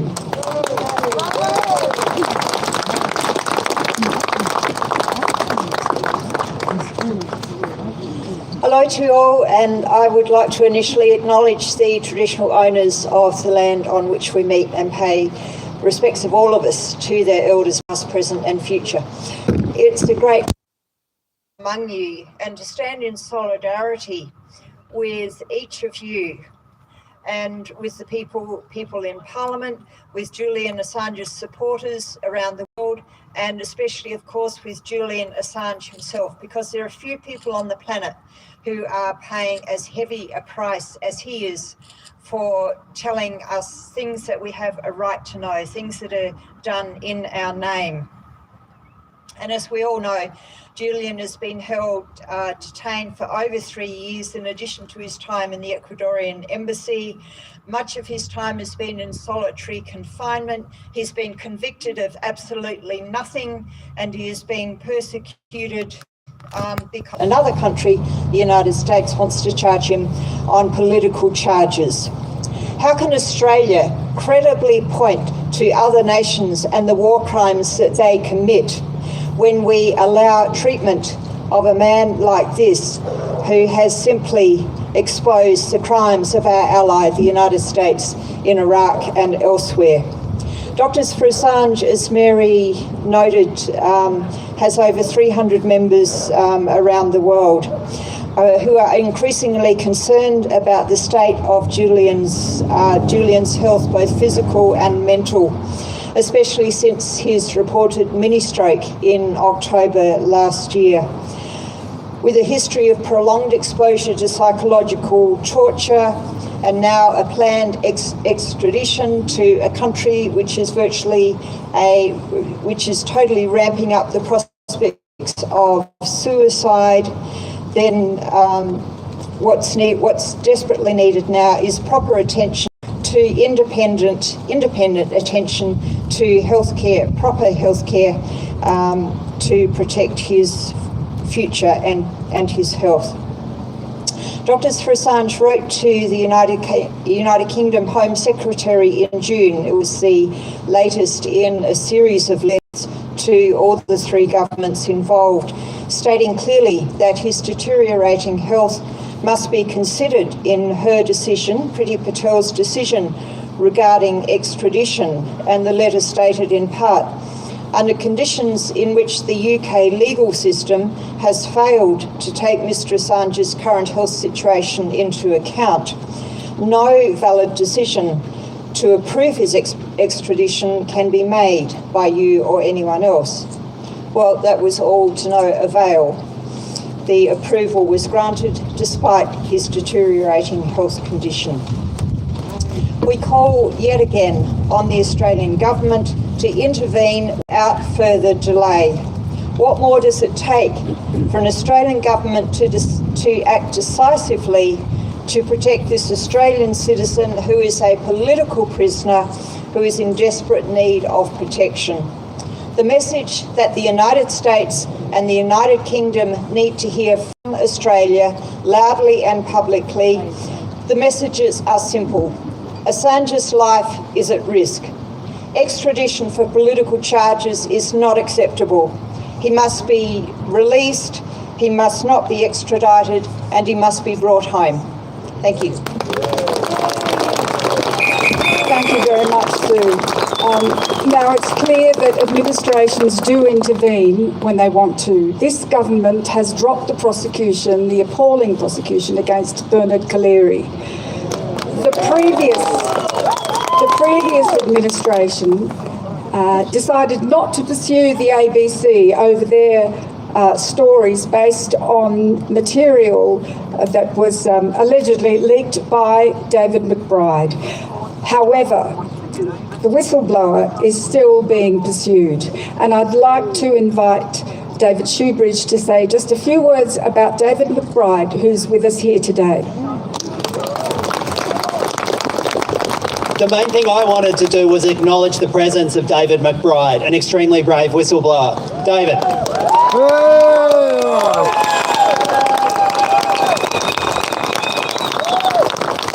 And you don't have to go to London to find a government persecuting a whistleblower, because our government is doing it right here. What was David's crime? David's crime was blowing the whistle on war crimes in Afghanistan by the Australian Armed Forces. And for that, he has been persecuted and continues to be persecuted by the Australian government, by the former government. So we've seen one prosecution against a whistleblower get dropped. And if we care about the truth, not just about what the US does, but what about Australia does, well, collectively, let's make the same demand to drop the prosecution against David and to drop the prosecution against the truth. So can we just collectively give a big cheer and shout and thanks to David for the bravery of telling the truth, knowing full well what would come against him. David, thank you.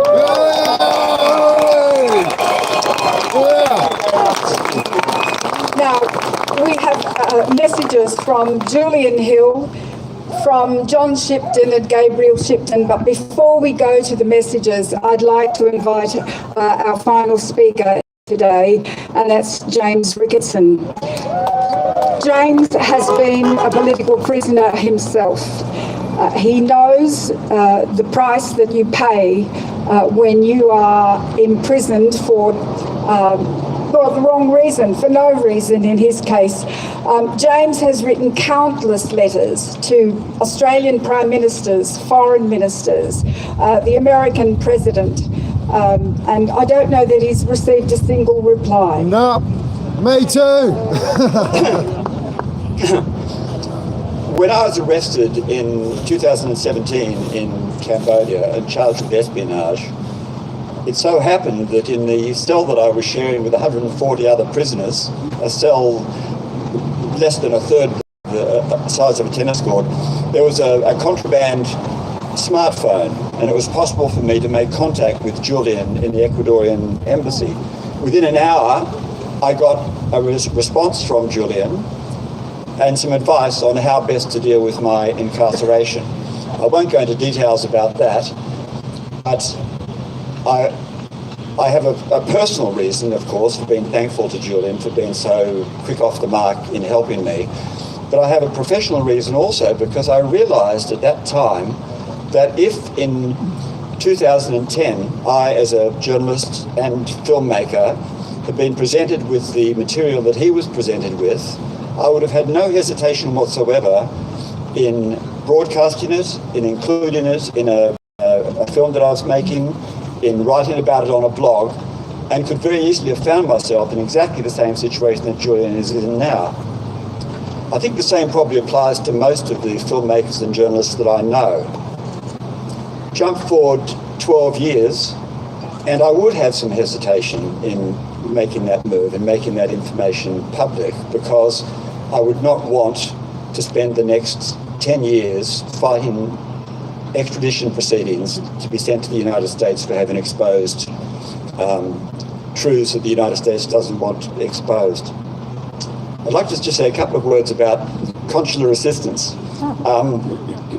This expression crops up all of the time. Our Prime Minister, our Foreign Minister, and various different politicians say that Julian is receiving consular assistance. I can assure you from my own experience in jail that consular assistance amounts to, in my case, a toothbrush and a paperback book, out-of-date copies of local newspapers, and the delivery of mail, and that is it, right? Consular assistance does not exist in reality, and I think that anybody else who's been in my situation could confirm that. Just briefly, there was another prisoner in jail with me. His name was Giuseppe Nicolosi. We called him Zippy. Zippy was in the final months of his 7-year sentence, based on evidence that was as flimsy as mine, in my case. Zippy became very, very ill. We in jail got messages to the Australian Embassy, many messages, via this mobile phone, this contraband mobile phone, alerting the embassy to the fact that Zippy was very unwell and getting worse and needed to be in a hospital. He needed to be airlifted back to Australia, actually, to be in an intensive care ward. The Australian Embassy said it wasn't their problem, it's nothing that they could do about it.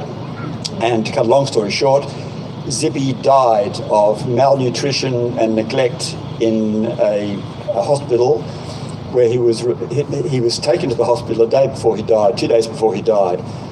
That is the extent to which our government assists Australians who get into trouble, whether they be Julian Assange or a backpacker. The final point that I'd like to make has to do with diplomatic intervention. In my own case, I discovered after I got out of jail, let me just say that again. In my own case, after 15 months in jail, I was found guilty of espionage and sentenced to 6 years, a 6-year jail sentence. 3 weeks later, the guards appeared at my door and told me that I was being released immediately. I discovered when I got back to Australia that the reason for this, or at least the purported reason, was that when I got out of jail, I discovered shortly thereafter that Malcolm Turnbull, our then Prime Minister, had done a deal with Hun Sen, the Prime Minister of Cambodia, whereby I'd be taken to trial and then released on a pardon after my trial. In other words, our Prime Minister agreed with Cambodia's Prime Minister that I would be found guilty. There was no question that I might be found innocent, and that I would then receive a pardon. My concern now is that a similar kind of deal might occur behind the scenes, whereby it appears as though the Australian government is doing the right thing by Julian, but in actual fact he spends the next 2, 3, 4 or 5 years waiting for the pardon to come through, which really needs to come through immediately. Finally, I have actually written yesterday and this morning to President Joe Biden and to Carolyn Kennedy, our new ambassador, the US's new ambassador to Australia. And through the magic of Google, I've managed to find the words of both Joe Biden and John F. Kennedy, Carolyn Kennedy's father, in which, and you can Google them and find them yourself, in which they espouse the very same values that Julian espouses as a journalist, and yet he is in jail for articulating the need for freedom of the press, for freedom of information, for the public to be informed about what goes on behind the scenes, even if it is embarrassing to the governments concerned. So, along with everybody else here today, I hope that Anthony Albanese can pick up the phone and say to Joe, I know it's difficult for you politically, it's difficult for me politically also, but this is a matter of principle, and we need to put politics aside and send Julian back to his family and back to Australia. Thank you.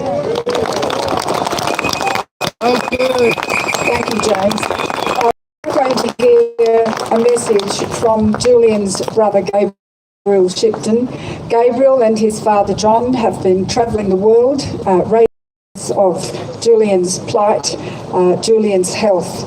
And following that, we'll hear from Julian Hill, who wanted to be with us today, but couldn't get away from government business up on the Hill. And then finally, Catherine Kelly from the Alliance Against Political Prosecutions. For the past month and a half, John Shipton, Julian's dad, and I have been on the road advocating for Julian's release. We started in the USA, where we met with civil society groups who have been calling on the Biden administration to drop the charges against Julian because of the threat they pose to press freedom. Similarly, in Washington, D.C., we met with congresspeople, both Republican and Democrat, who see the threat that Julian's prosecution means to their First Amendment and their democratic rights. In Germany, we met with a cross-party group that includes parliamentarians from every major German political party.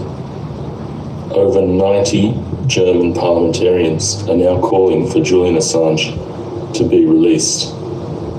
We even met with the German Foreign Ministry. We met with the State Minister there, who's the second in charge after the Foreign Minister. So Germany are very concerned, even the German government are very concerned about the threat Julian Assange's prosecution means to their journalists. In the UK, we have travelled all around the country with Stella Assange, Julian's wife, as we did Q&A screenings with the film Ithaca. That's about John and Stella's fight to free Julian. We screened the film and spoke to people in Norwich, in Liverpool, in Manchester, in Glasgow, in Edinburgh, in Exeter, all over the UK. We spoke to thousands of people, all concerned about what's going on and the persecution of Julian Assange. There is a global wave of support for Julian that just keeps growing and growing and growing. And everyone here today is part of that wave. Next week, John and I will be in Canberra, and we will be asking the government to really step up their calls for Julian Assange to be released and for the Biden administration to drop the charges.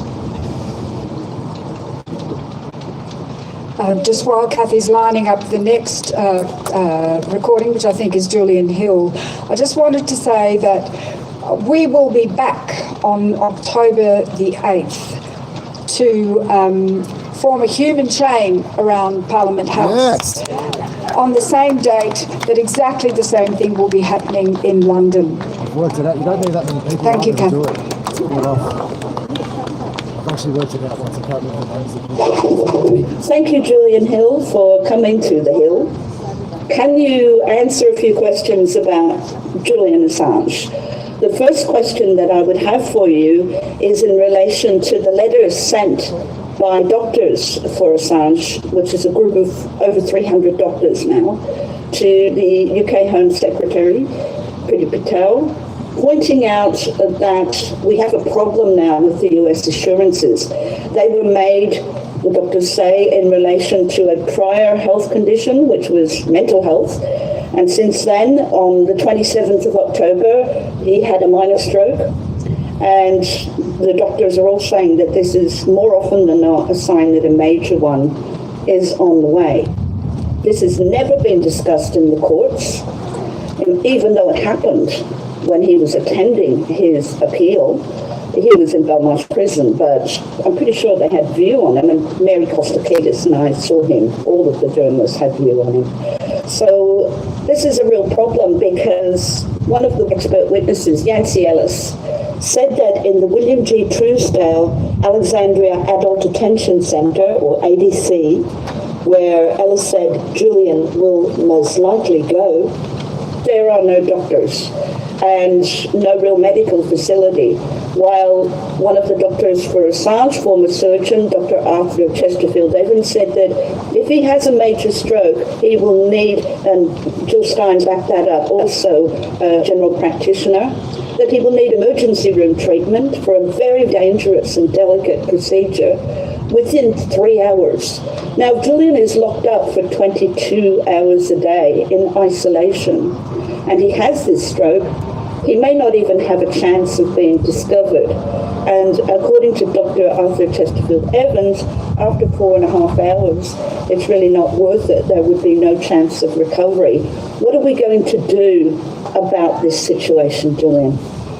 Look, thanks, Kathy, and I want to thank everyone who continues to speak up for Julian Assange and defend the principles that we're fighting for. In particular, speaking up for press freedom and pushing back on what this is a blatant attempt to do, which is chill the free press. I also want to acknowledge the many community activists, community leaders and community organisations that continue to put in effort around Australia, but in other Western democracies. And the efforts of the 300 doctors. I received that material some weeks ago and I have forwarded it on within the government. It is deeply concerning, and I, like many Australians, were appalled at the British court's decision to approve extradition, overturning the initial decision, and deeply disappointed, though sadly not surprised, by Priti Patel, the UK Home Secretary's approval of the extradition.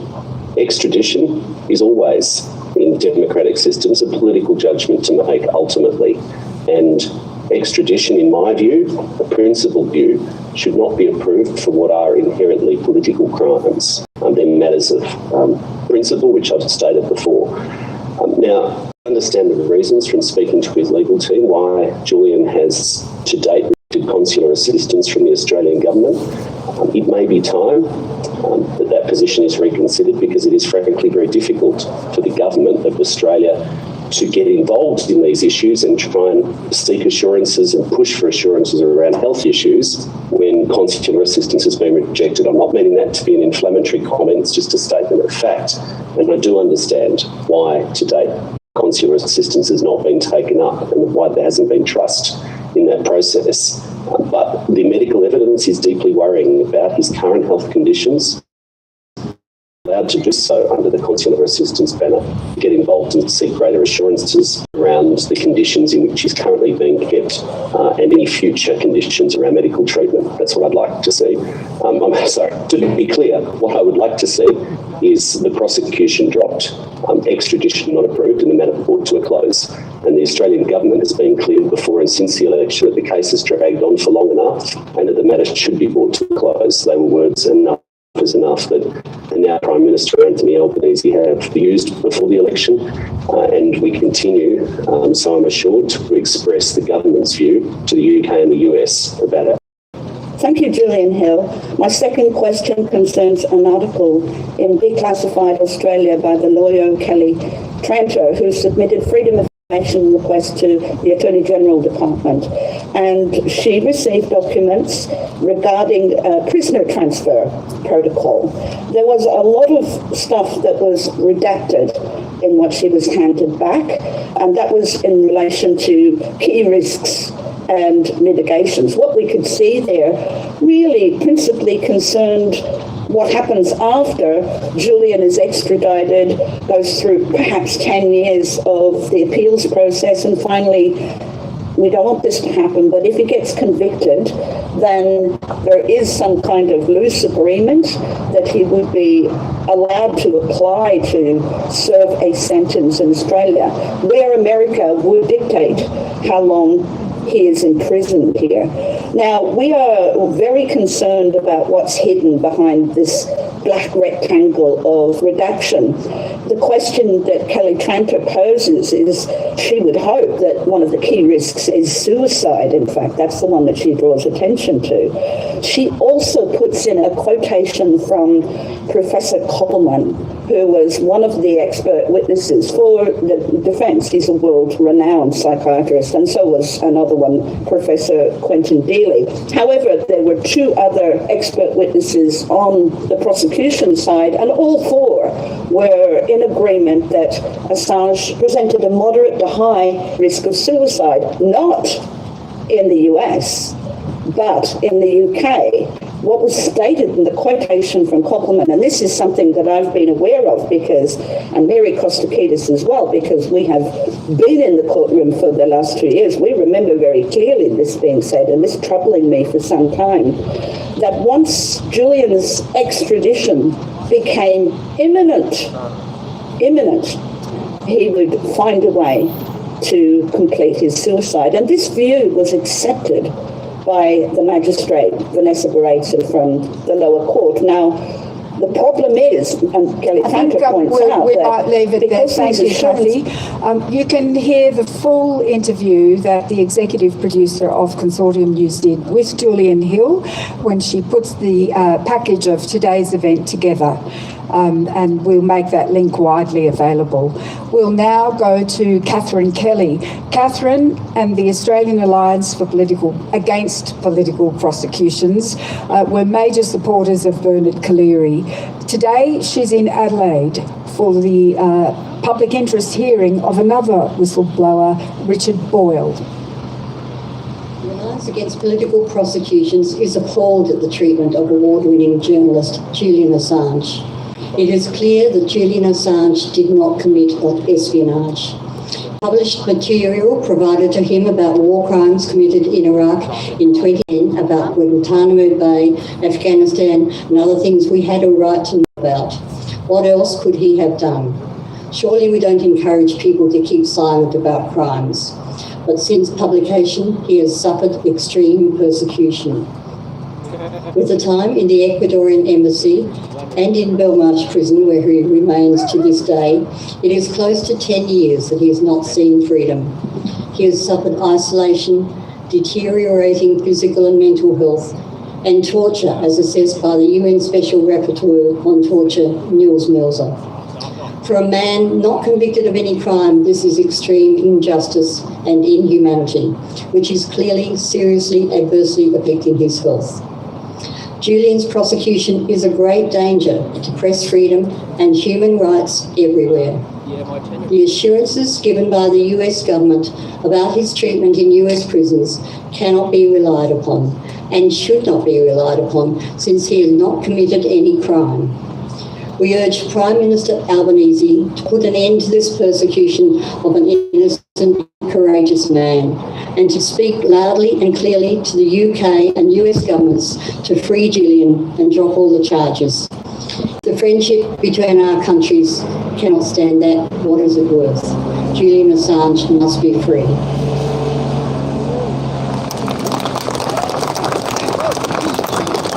So we are nearly there, but it hasn't ended.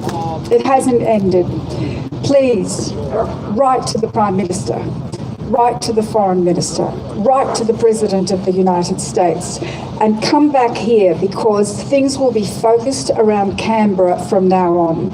I hope to see you here on October the 8th. Bring your friends, go and speak to your local member. Tell them we expect the people up on the hill to show some steel, like the ones that have spoken here today. We have cards to play. Australia has cards to play in their alliance with the United States. Thank you so much for being here. Julian is depending on you. Thank you.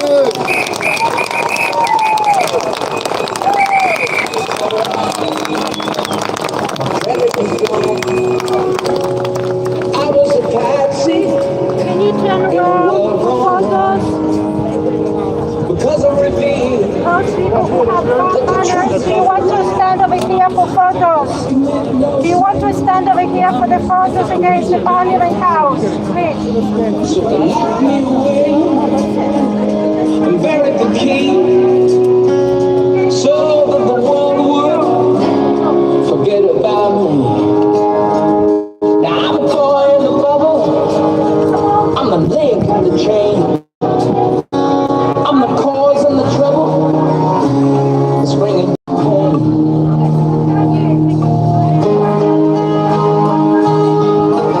I was set up, I was deceived, even my guardian angel cheated on me. But through the media hype, political waves, distorted propaganda, made me a victim of hate. All I needed was a few more days. All I needed was a friendly face. All I needed was a distant hope. This dream going up in smoke. All I needed was the air to breathe. All I needed was to believe. I wasn't looking for a change to make my name on me. Now there's no time to live. Hail for the peace train on a broken bridge. I need to get back on this, but the fear recedes. You'll see what you but just a little older.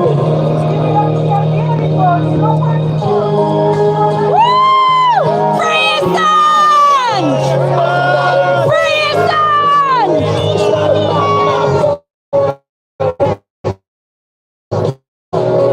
Don't call these changes such choice.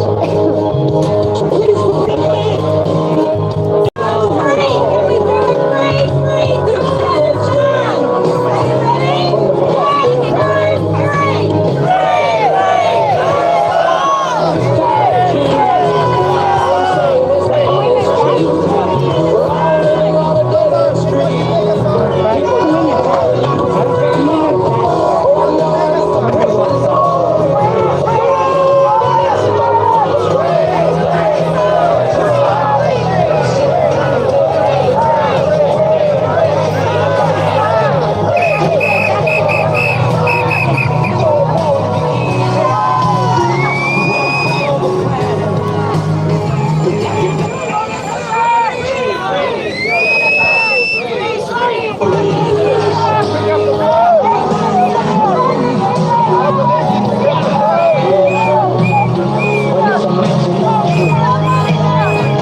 Yeah, thank you. You're all great. I love you all. We're going to do a solidarity action with London to come back here for a human train around Parliament. We're going to have a registration online under the official campaign, which is the AssangeCampaign.org.au. and they support John and Gabrielle directly in their fight to free Julian. So the 8th of October, save the date, we're going to organise buses from every state and accommodation here. Okay, and we're going to start raising money for it because we're going to need about 50 grand to get everybody here that wants to be here, okay? So we've got just under 3 months to organise for it. So keep an eye on assangecampaign.org.au. Need to open up Epic Park again. Thank you. I was thinking that. Yeah, they've closed shut it down, eh? I was thinking that. Yeah, let's put a draw into it. And we do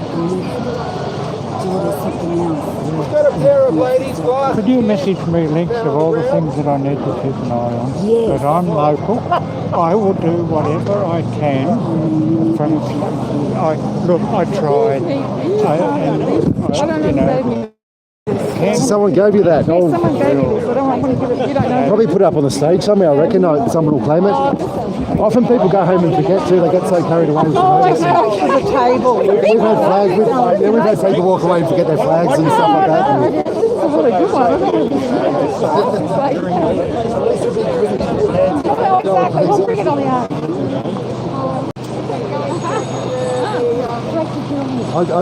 There's one shirt left, is there? There's a few. My problem is I've run out of cash. I've got a new job starting next week, and the first thing I'm going to do is just get $500 out of cash and cash my first pay. Yeah, right. But I can order some. That. Yeah, I'd like to be wearing it around. How much are they? I reckon I'm getting 16. I've only got you have another $5. Anyway, there wasn't any shirts here today. I did have a $10. That's a lot. I think this was more under there. Oh, really? No, I didn't see the $10. I've got some friends Yeah, I around did here. have I did find another $5 because she changed it. Sorry, John. All the shirts are sold out. Oh, I won't look at it. I won't be rude. I won't be rude. Oh, can I be rude? Oh, 50. Oh, maybe that's not. Oh, yeah, they haven't got rain. Let's see what sizes they got. Yeah, what size shirts have they got there? In the men's, like, I don't see if I need to borrow some money off someone. Small, extra large. Thank you, man.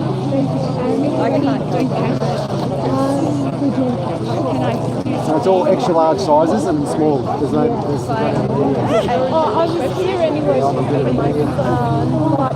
But I could get a large one and then go over the top of my jumper. Oh, I just sort of want later.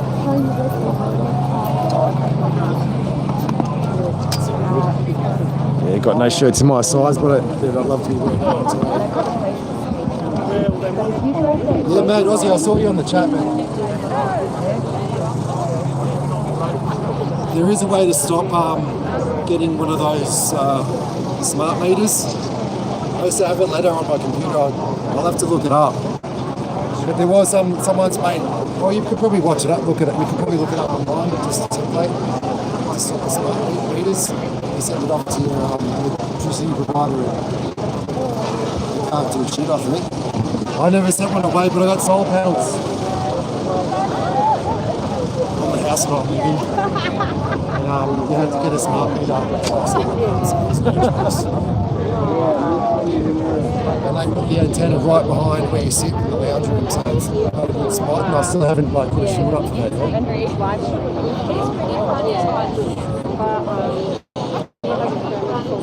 What a great day, that was really good.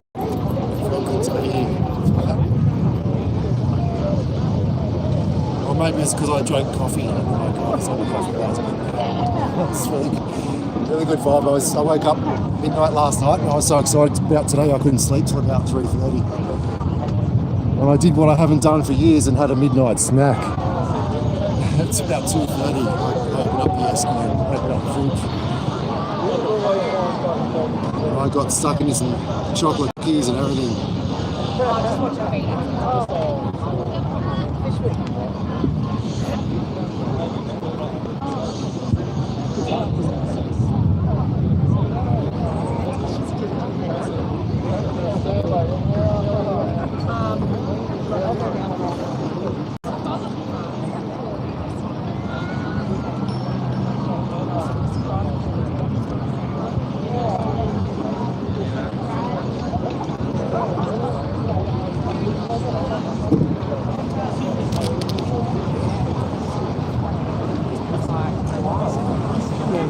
guy might be that mix. So I really don't understand you. We had an M95 on. I really cannot understand you. I got it. I already got in the fight about the problem is, yeah, I just conversation yesterday because yesterday there was sort of a bit early on to go. Yeah, no, so they didn't do any geoengineering. Sort of human rights about forcing people to towns. They're going,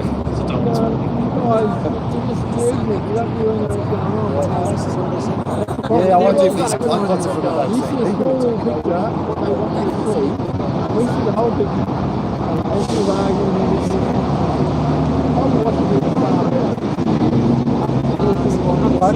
You could get blood clots.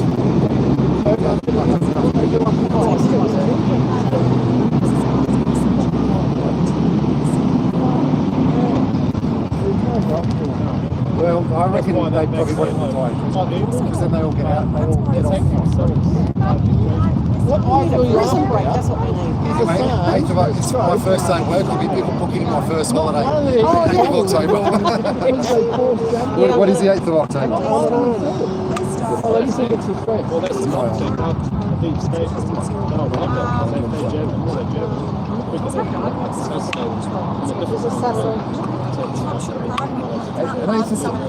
It's a Saturday. It's a Saturday, 8th of October. So everyone around Australia. Oh, it'd be great. I already thought about it.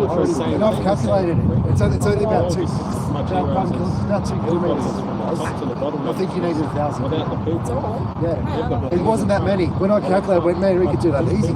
I love the fact that they asked for fundraising to get them to get here, and I'm like, we didn't get any money fundraising when we came. I guess they want to just be able to be insured. They probably just want to book it in. You can probably book in your own room, like I say. They probably just want to guarantee you make that.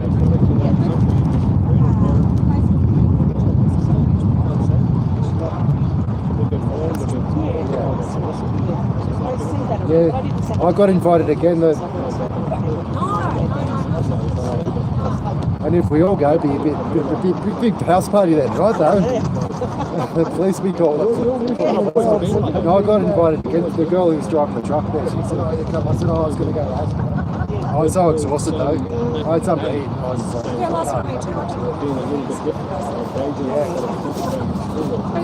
but I'm going to go tonight. I'm going to force myself tonight. So when did you move to Tenterfield? Well, at the moment we're just waiting for our shed to be fabricated. Pretty good pad, good build shed. I would say we're still. I'm going to make sure I say gold before when you go back to the little job together, you got this, you handle that. I know he's like busy. He's around this afternoon.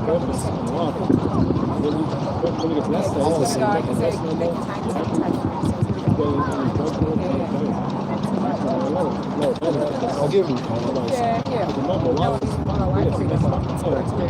Yeah, I was going back to one of my biggest things has been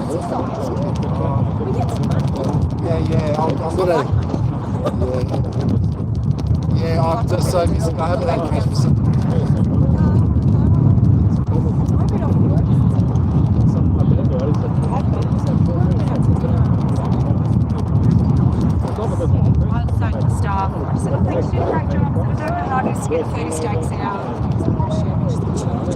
Oh, I did, yeah, sure. I was playing with the space and all that stuff. She must be desperate for staff. Yeah. No, I said, I might want to do it too. Just coming in a couple of weeks. But I could probably go find somewhere and not tell them I was leaving and just get a quick job for a few weeks. Yeah. Then I wouldn't be able to be here all day. All right, I'm going to go move my car. Okay. I'm going to put some soup on. I made some soup. It's vegan. Okay. Vegan? Yeah, I made some vegan. How do you make vegan soup these days? No cream, no nothing. Oh, wow. So it's just a Thai Asian comfort soup. Oh, right, okay. Yeah. Hot soup into us. Yep. I cannot eat sausages. I'm good quality, I think.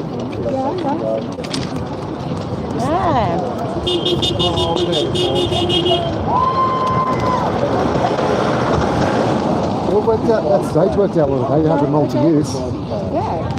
Oh, that's fantastic. Because they had, this morning they had the, there was a women's paid leave for domestic violence. So apparently there's a new bill going through today. And yeah, an old Albo came out. Oh, did he? Did he really? He was there, and then they're just talking about women. Women's getting abused by men, and then Phil and I wrote up a sign, men getting abused by women.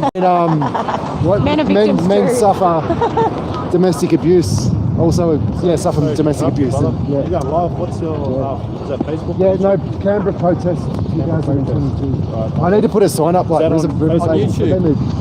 No, it's YouTube. Do you know what? I tried to look it up. 2020. Yeah, you got to do channel search. And it still didn't come up. Yeah, you got to do that. But a couple of weeks ago. Yeah, a couple of weeks ago, it did come up when you put Canberra protest 2022. It come right up the top. Okay. But obviously, I've gone down the rankings again.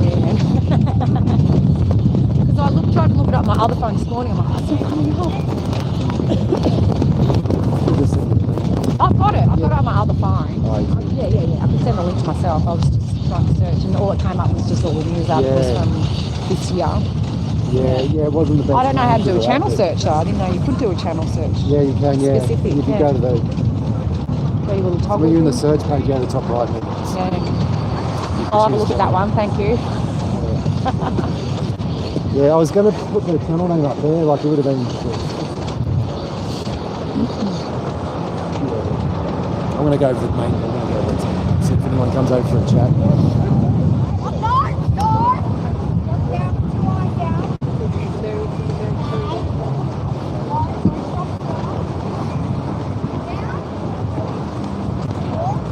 Been put up my YouTube channel up on the signs. Yes, you will. Put up now, just might catch a few more visitors. Every freaking day.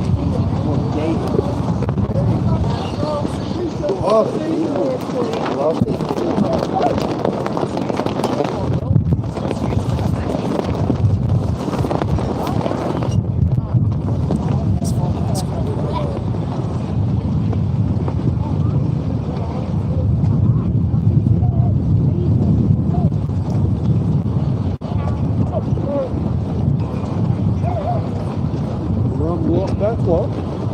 What sort of a run lot?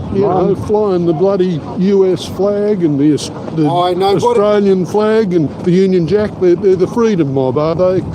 It is. It's the world. It's the world. Because it's the Canada flag. That's for the Canadians that were standing up for all the restrictions they had. Because it's against Trudeau, I guess, and New Zealand. It's against Jacinda Ardern. It's all against. Yeah. I mean, they're camped here, aren't they? It's just a coincidence that the Julian Assange thing is on there. It's a coincidence. I didn't get it. I thought they were part of the deal. No, but that flag sign about that section 7 of the International Covenant of Civil and Political Rights. That's exactly what that line from Amnesty International. That's the same clause. I agree. But I mean, how do you interpret it? They interpret it in their own particular way. It's infringing personal freedom. To have an mandation thing. So and they've been around for sort of nearly a year now, haven't they? Really, in Canberra, that protest. Well, since January. Some people, I guess, say before that. Yeah, absolutely. No. I finally worked it out because I went up and challenged a couple of people and said, "Well, what are you flying the red ensign?" They were flying the red Australian ensign. They couldn't. No, I can tell you. Well, I mean, it's got the Union Jack on it. I don't understand. We did at least get to the business of, we should change the Constitution, that's the thing. But the bloke was saying, my great-grandfather died in World War I or something, but so what? So did plenty of people. My understanding of it is because the blue flag is actually the corporate corporate Australian government, like the corporation sort of took over. There's a There are Commonwealth of symbols Australia. that people, different groups use. Yeah. So then they had the Australian, well, they've got the Australian independence thing too, which of course is much misused by the right wing and stuff. Yeah, well, that symbolises the government overreach, so that's what that symbolises. The red one is about, that was the original Australian flag under the Commonwealth of Australia. Then it turned into the Australian government, which is the blue flag. But I and mean, the red one is like you're at war against the Australian government, I mean, that's a shorthand for the British Empire. You know, I mean, it's time that we updated our constitution and got right away from that. In my opinion, I mean, that's a huge challenge. Well, we have to do it, you know. We have to acknowledge First Nations people. There's all sorts of things. Because the government's basically doing it. They've done it in the constitution. We're basically there. All they have to do is give me a straight degree and then they get away with it. But at the moment, they're doing it without our permission. Yeah, but the restrictions on changing the constitution, you know, are very, I mean, it's hard to do, isn't it? Hard to have a new constitution. And I mean, we're not the only ones. I mean, look at the Yankee constitution. I mean, that gets us into all the mess we're in with them and their political system, you know. It's probably not going to survive. But anyway, you're just documenting what they're doing, or... Yeah, well, I've been with this mob. I'm sort of supporting you are guys. sort I'm one of them. Right, Yeah, I'm one of them. Okay. So do you come from somewhere else apart from Canberra? No, from the Blue Mountains area. Right. But I lost Sydney. I lost my job because I didn't take the vaccine. So, but they've actually offered my job back. Right. So I'm starting work next week. Right. Okay. But so I've been up here about 50% of the time. Been up here and support them on things and go back again. But so I think it's because my only concern was the vaccine. Well, it was still an experimental stage, and then they mandated it and went, well, that's actually against Article 7. Have you had COVID yourself? No, not the one. Yeah. I mean, I have. You know, I've got a son in New Zealand with his family and stuff. He's anti-vax. I don't understand why, because he studied immunology at ANU. You know, so he knows all about. Yeah, well, he wasn't keen then, on. You know, the sort of vaccines that they've used, but you know, having had COVID myself, I think vaccination helps. Well, you don't know because there's been no test group. That's study. That's no. Well, I know. You don't know if it helps. Well, it does because I mean, you know, I've got all sorts of chronic health conditions, but I mean, it was a relatively mild thing in my case, and I'm not convinced it would have been. But the truth is, I've had a neighbour. She actually got a stroke from the vaccine. From the AstraZeneca. Well, it was possible. Which is, you know, she didn't want to take it. That's the trouble. The worst thing is she didn't want to take it. It was one of the known side effects, wasn't it? And a certain proportion. I mean, nothing is risk-free. And another, and I've got another guy that lives in the Blue Mountains. He got the same thing Eric Clapton got. Like he got extreme, inflammation. And when he ate certain foods, he had to be really careful. If he ate certain foods, he just come back to bad again. Right. So And he had to quit. He took the two vaccines.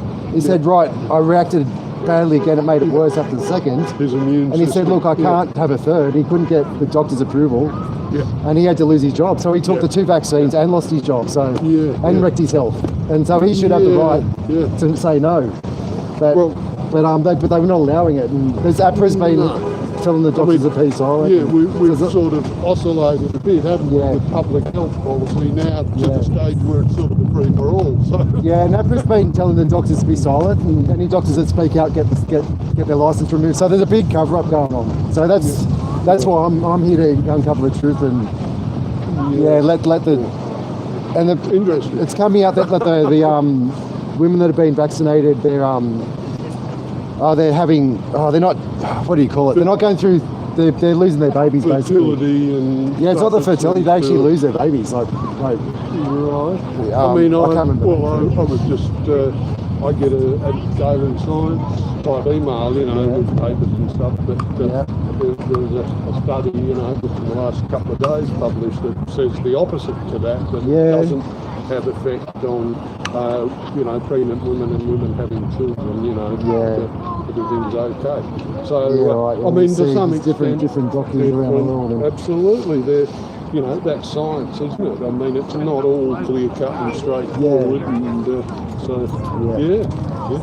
Okay. Yeah. Anyway, So that's what's going on. And plus, like have you seen what's going on in the Netherlands as well with all the farmers over there? Have you seen that? I have heard a little bit about it. Yeah, but I mean, I was just fascinated by the symbolism because I mean that flag flying over Parliament House is absolutely meaningless to me as an Australian. Yeah. You know, it stands for nothing, and it's time it was put away. And I was wondering why people at this demo were waving Australian flags. You know, again, it's the US, it's the US and GB who are imprisoning Julian. You know, and that's allegedly British justice. You know, this is sort of where white Australia came from. I just didn't get it. Yeah, it's more supporting the people that are in the protests. So look, we stand with you. We're watching you, and you stand with you. That's what it means. But I think sort of nationalist symbols are always dangerous. I have German Jewish heritage, and you know, waving flags can be very, very dangerous. So anyway, cheers.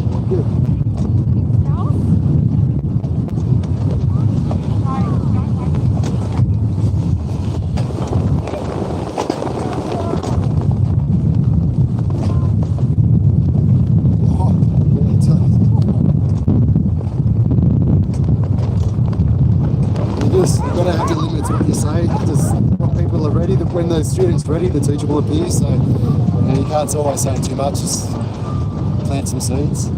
Just trying to get a good shot with our big Parliament House in the background. What am I going to do? I had some plans. I can't remember what I'm doing.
Oh,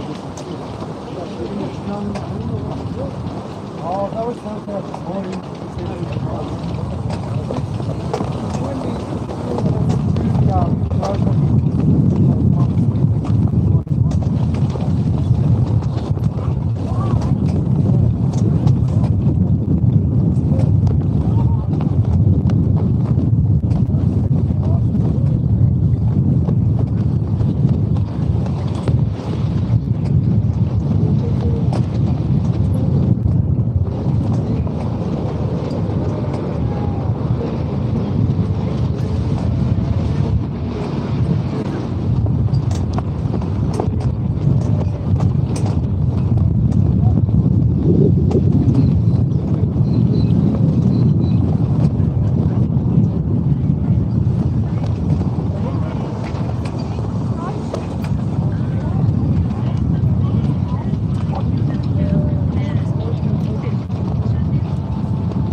Emergency gust. We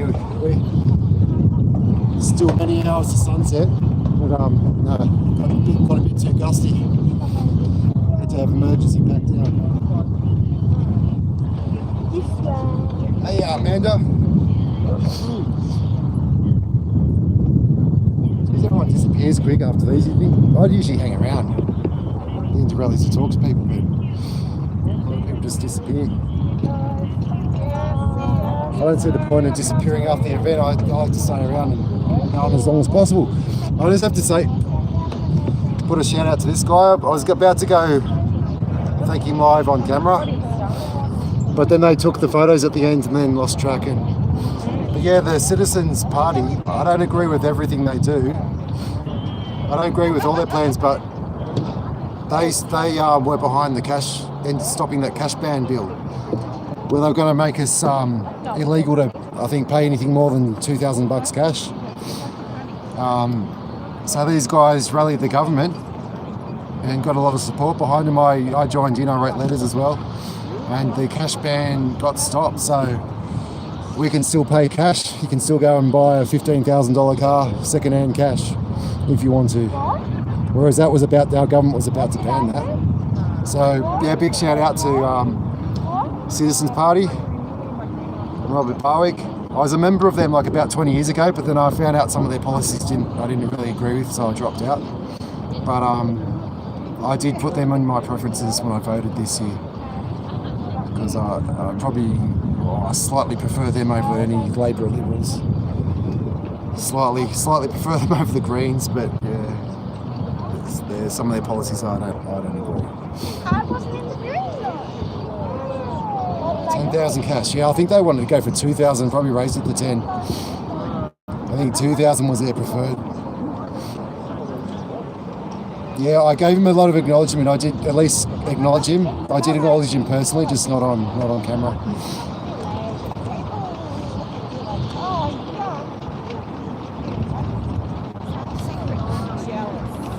So yeah, Canberra time. What is it, Canberra time? Yeah, it's 2 p.m. Canberra time. Yeah, 3-day permit. We'll be back tomorrow, definitely. When it's not completely left today, we're going to still walk around the signs for a bit longer. Yeah. Might get the how about we get the amplifier out, do some speeches. We've got no signs. We'll have to do some talking. Yeah, we'll get your speaker running. Yeah. So you'll be out tomorrow from 7? From 7. Yeah. 7:05. 7:05 is the official time. We're allowed. With the tent. And yeah. Okay. Right. The sunrise is 7:03. Oh, okay. So I'm doing And how long will you stay? Till dark. 5:15. Oh. We have to be packed up by 5:15. Okay. But we walked up there till about 6:30, and then they said they were closing AAA. So then we just walked the flags down here till about 7. Okay. Oh, cool. I'll come back tomorrow then. Thanks a lot, Michelle. Yeah, Appreciate thank you. it. I was busy photographing that because I didn't think you were going to pack up, and I knew they'd finished. We just nearly got blown away. Admiring how good it looked over there. Thinking, oh, it's going to be a good shot. That's going to be a good shot. No, next thing I turned, all the signs are flat, and the tent's starting to go low. Yeah, especially with the wind, but yeah, because tomorrow it's not going to be as windy. Oh, okay. It's going to settle down. Okay. We might not have the flag shots.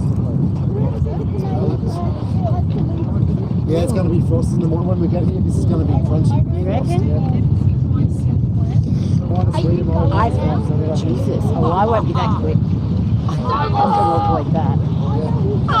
I'm a softie. Anyway, we're not set up at 7 o'clock. You come Cut about time. 8, 9 or something when it's all all going.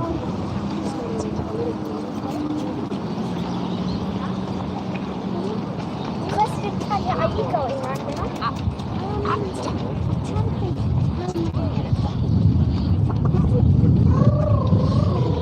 If I wait too long, I'm going to head out.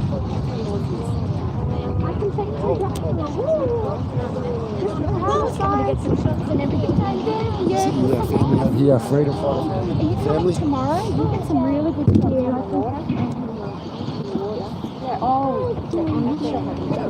Yeah, it's a great day. You missed it at Amanda. We just had the Julian Assange thing. It was very I was getting goosebumps at the end. It was really good. Just like this.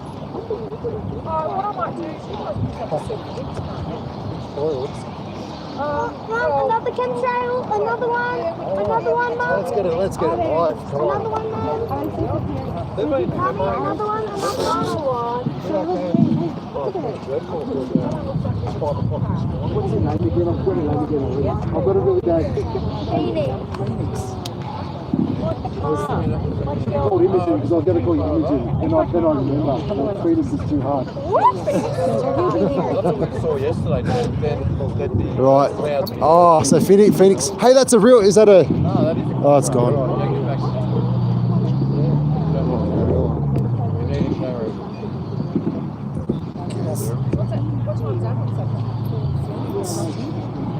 I know, he's like, and I'm still trying to you don't get up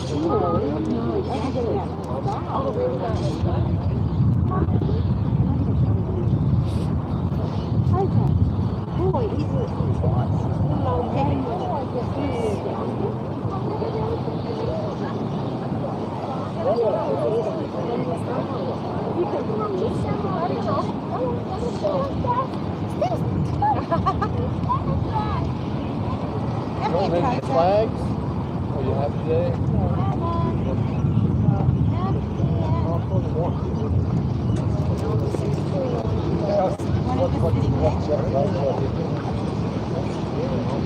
I might actually attach a sign.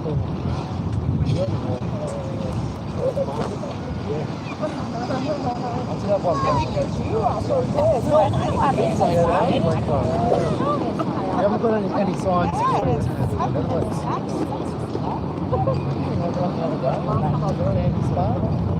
Probably still in I'm going to send me her address so we can go there and get it if we need to. Right. Right. Well, I reckon that last one's for the Netflix today. Well, the Governor General and Oh, so we got yeah, that'd be good. apparently the Governor General. Tell them we're coming Saturday to support as well. Commonwealth Games, so it's Margaret Beasley from New South Wales coming. Okay, thanks. Oh, is that right?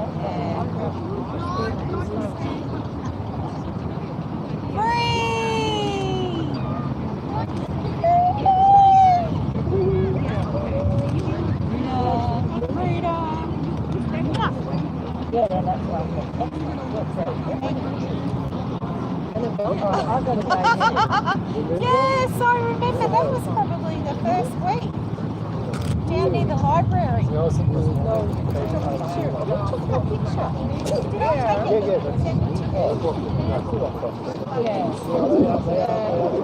I'm trying to keep it warm because it's freezing. Yes, see you tomorrow, Michelle. You're always in very regular. Did you try to get up there the other day? Oh, yeah, you did. Hale's been gone for so long. What happened in 2014? Oh, you did? It's been gone since 2014. Oh, there's David holding project. He was showing me all the Christmas stuff. It's so cold that day.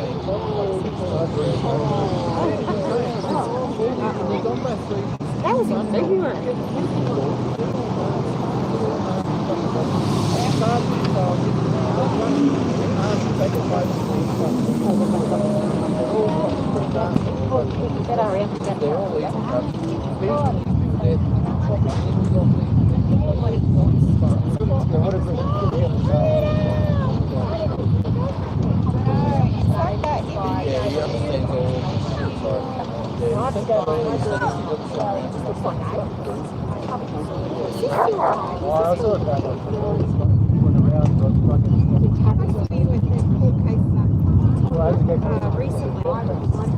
But the funny thing is, some of these pictures from 2014 were re-released now, saying this is what the Russians do to people. This is these fucking evil Nazis. Peter. Oh, yeah.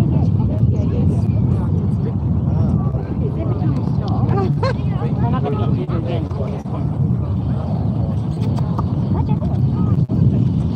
Whoa! I shouldn't have said that. Yeah.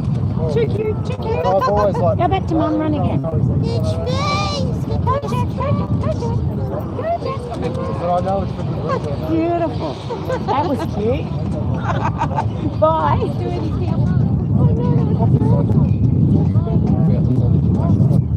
The horrible man, what he does to these people is the whole place is graft up, right? The problem is you've got to get a lot of different aspects of the thing to understand what's going on. Because, like, it really doesn't really know there's stuff going on, but we can see both sides of it. So there's good parts of it.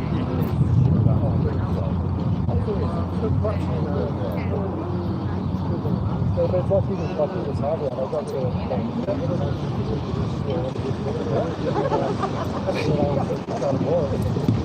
walked away and went over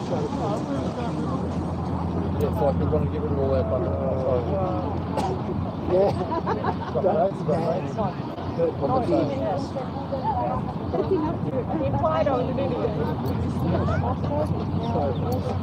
You're wearing a badge. I want to take more pictures of you doing that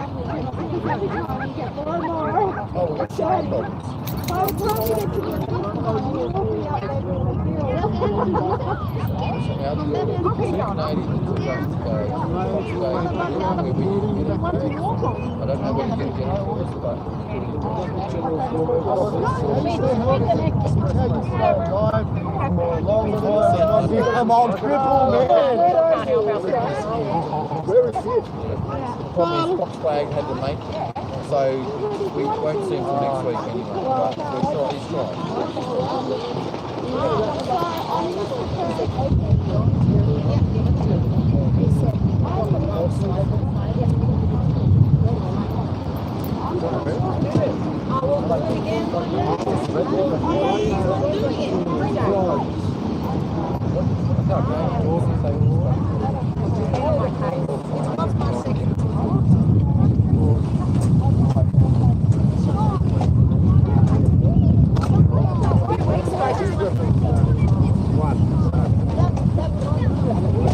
I should have been there. Yeah.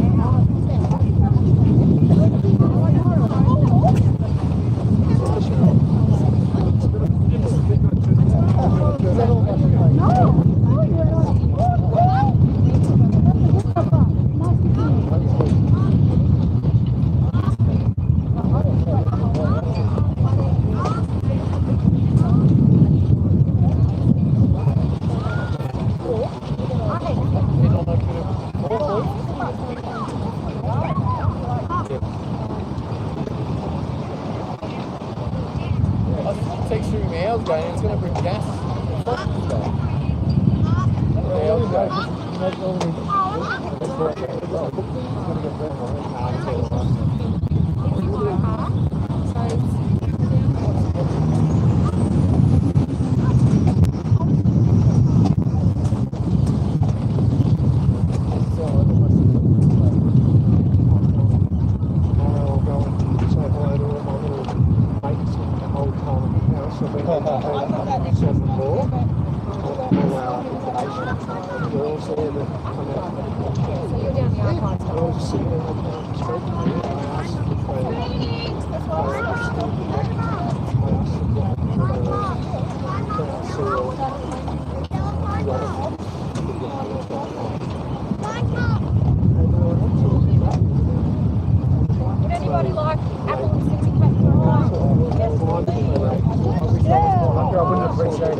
I'll go back there and I'll talk to them and ask them to see what they want to do.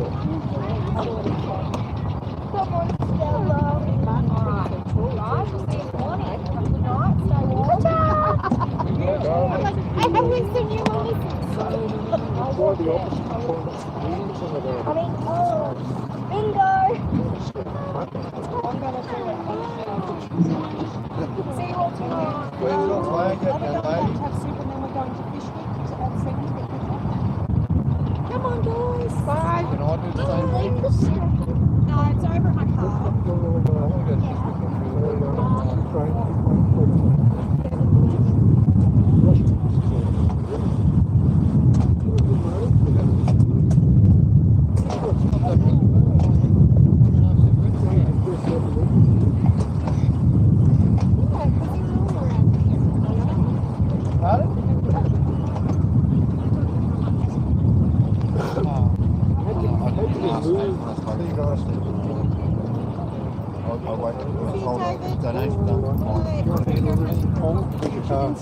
So, oh no, you're right. Yeah. I think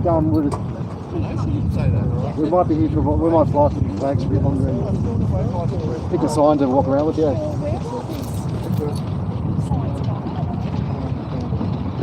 They're going to have to go in the F truck because they were in Chris's car. She's gone to Brisbane. The flight. Oh, yeah, a couple more signs. Yeah, her car. She's going to send me her address. 60. And I'm address I can get more if I need more. But I don't know.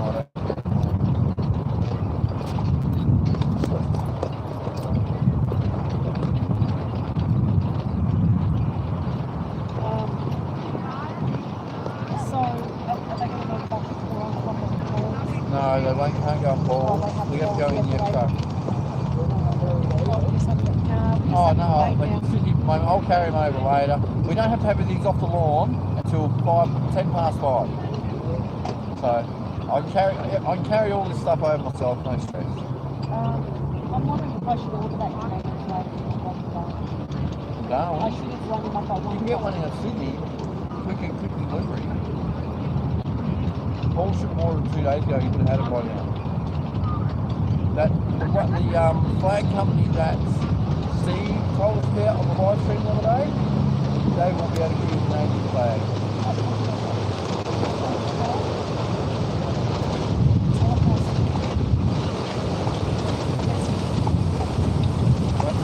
Phone number off the flag, put on his flag. We may express post today or something.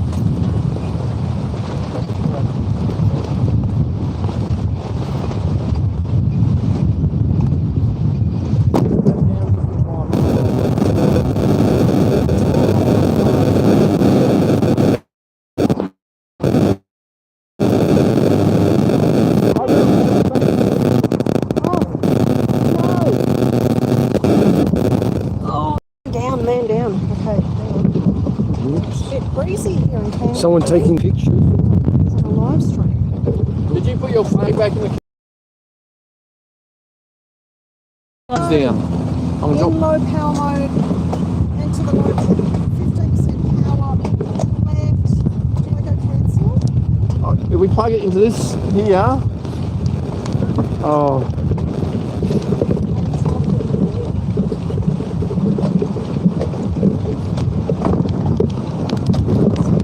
Hang on a second, 15% power. I don't want to say yes or no because I don't want to be mucking around with his live stream because we're still I'm just going to keep this low so it doesn't blow away. That's why Dan always runs his low so it doesn't crash. Yeah. Well, that's why I'm low to the ground. I'm just going to hold the camera because I don't. Have we got... I don't know where the cord... He hasn't got a cord. Oh, I think he went to the car. Got no idea. Do you want me to run over and check? Oh, maybe just ask him. Just put your foot on this so it doesn't blow away again. Alright, I'll I'll just keep doing this.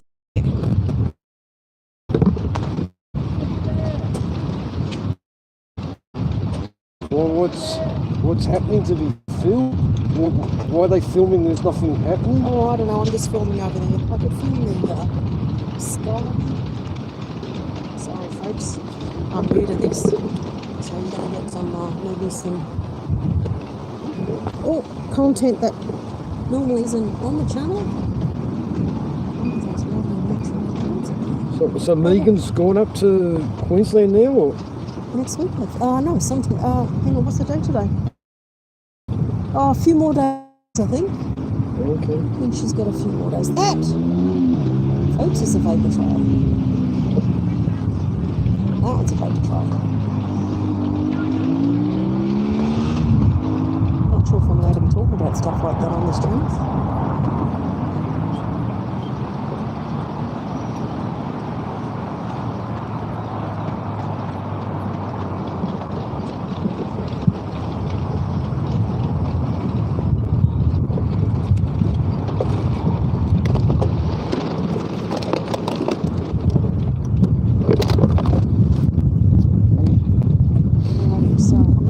Any buttons. I can show. Oh, look, there's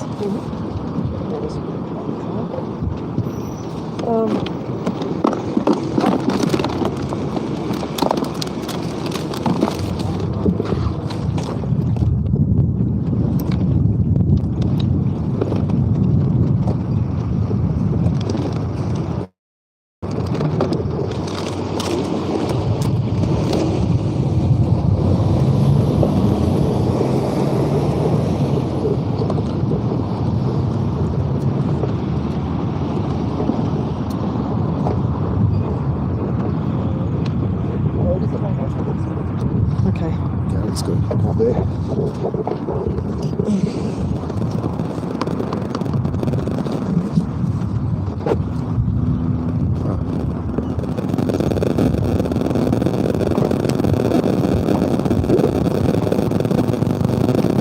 there you go. Alrighty, there you go. So the message is gone. So I just have to put this phone back in here, right? Just sit on the bottom part. And then don't get on the stop. Oh, don't hit the stop. Oh my god. Tragic. Okay, there you go. Get this back to straight. I'm just going to sandbag on top of that. So it doesn't blow away again. Oh yeah, we could have plugged it in right here. Oh, I don't know. That's what he had set up. I know. Oh, there's stuff.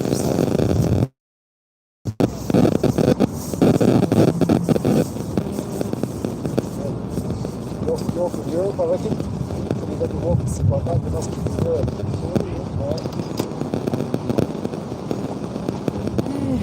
Well.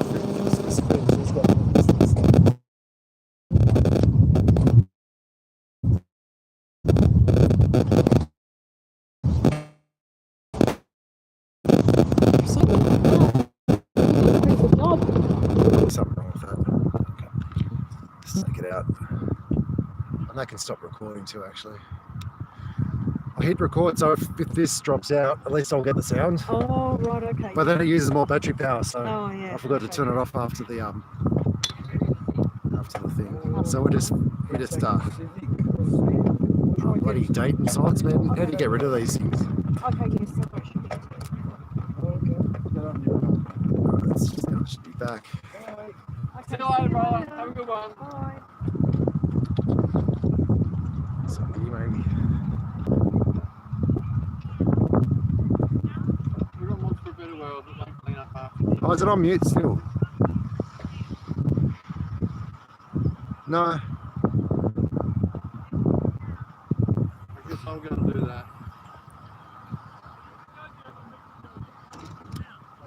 So you still can't hear me, or can you hear me now? Press the volume down. No, well, I've unplugged the mic, so it should be back on. It should be back on phone sound. I tried not to press any buttons when I was holding it, but it did fall. So I don't know if Yeah, well, buzz would be. Because if you do it, you've got anybody, you may not go to the vaccine. All right, people. If you're still on, I'm going to shut down the live stream. Oh, you're all dropping off anyway. Yeah, we lost signal. I'm Anyway, that's it. I'm going to cut it. Yeah, so obviously... Anyway, that was interesting today. And you guys are probably close to see... Everyone. People do... Everyone.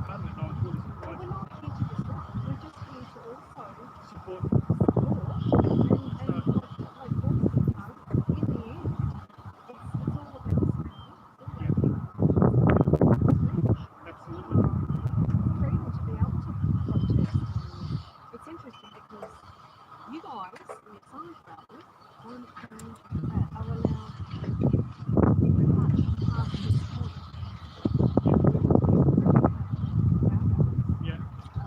Alright, Liverpool, I'm going.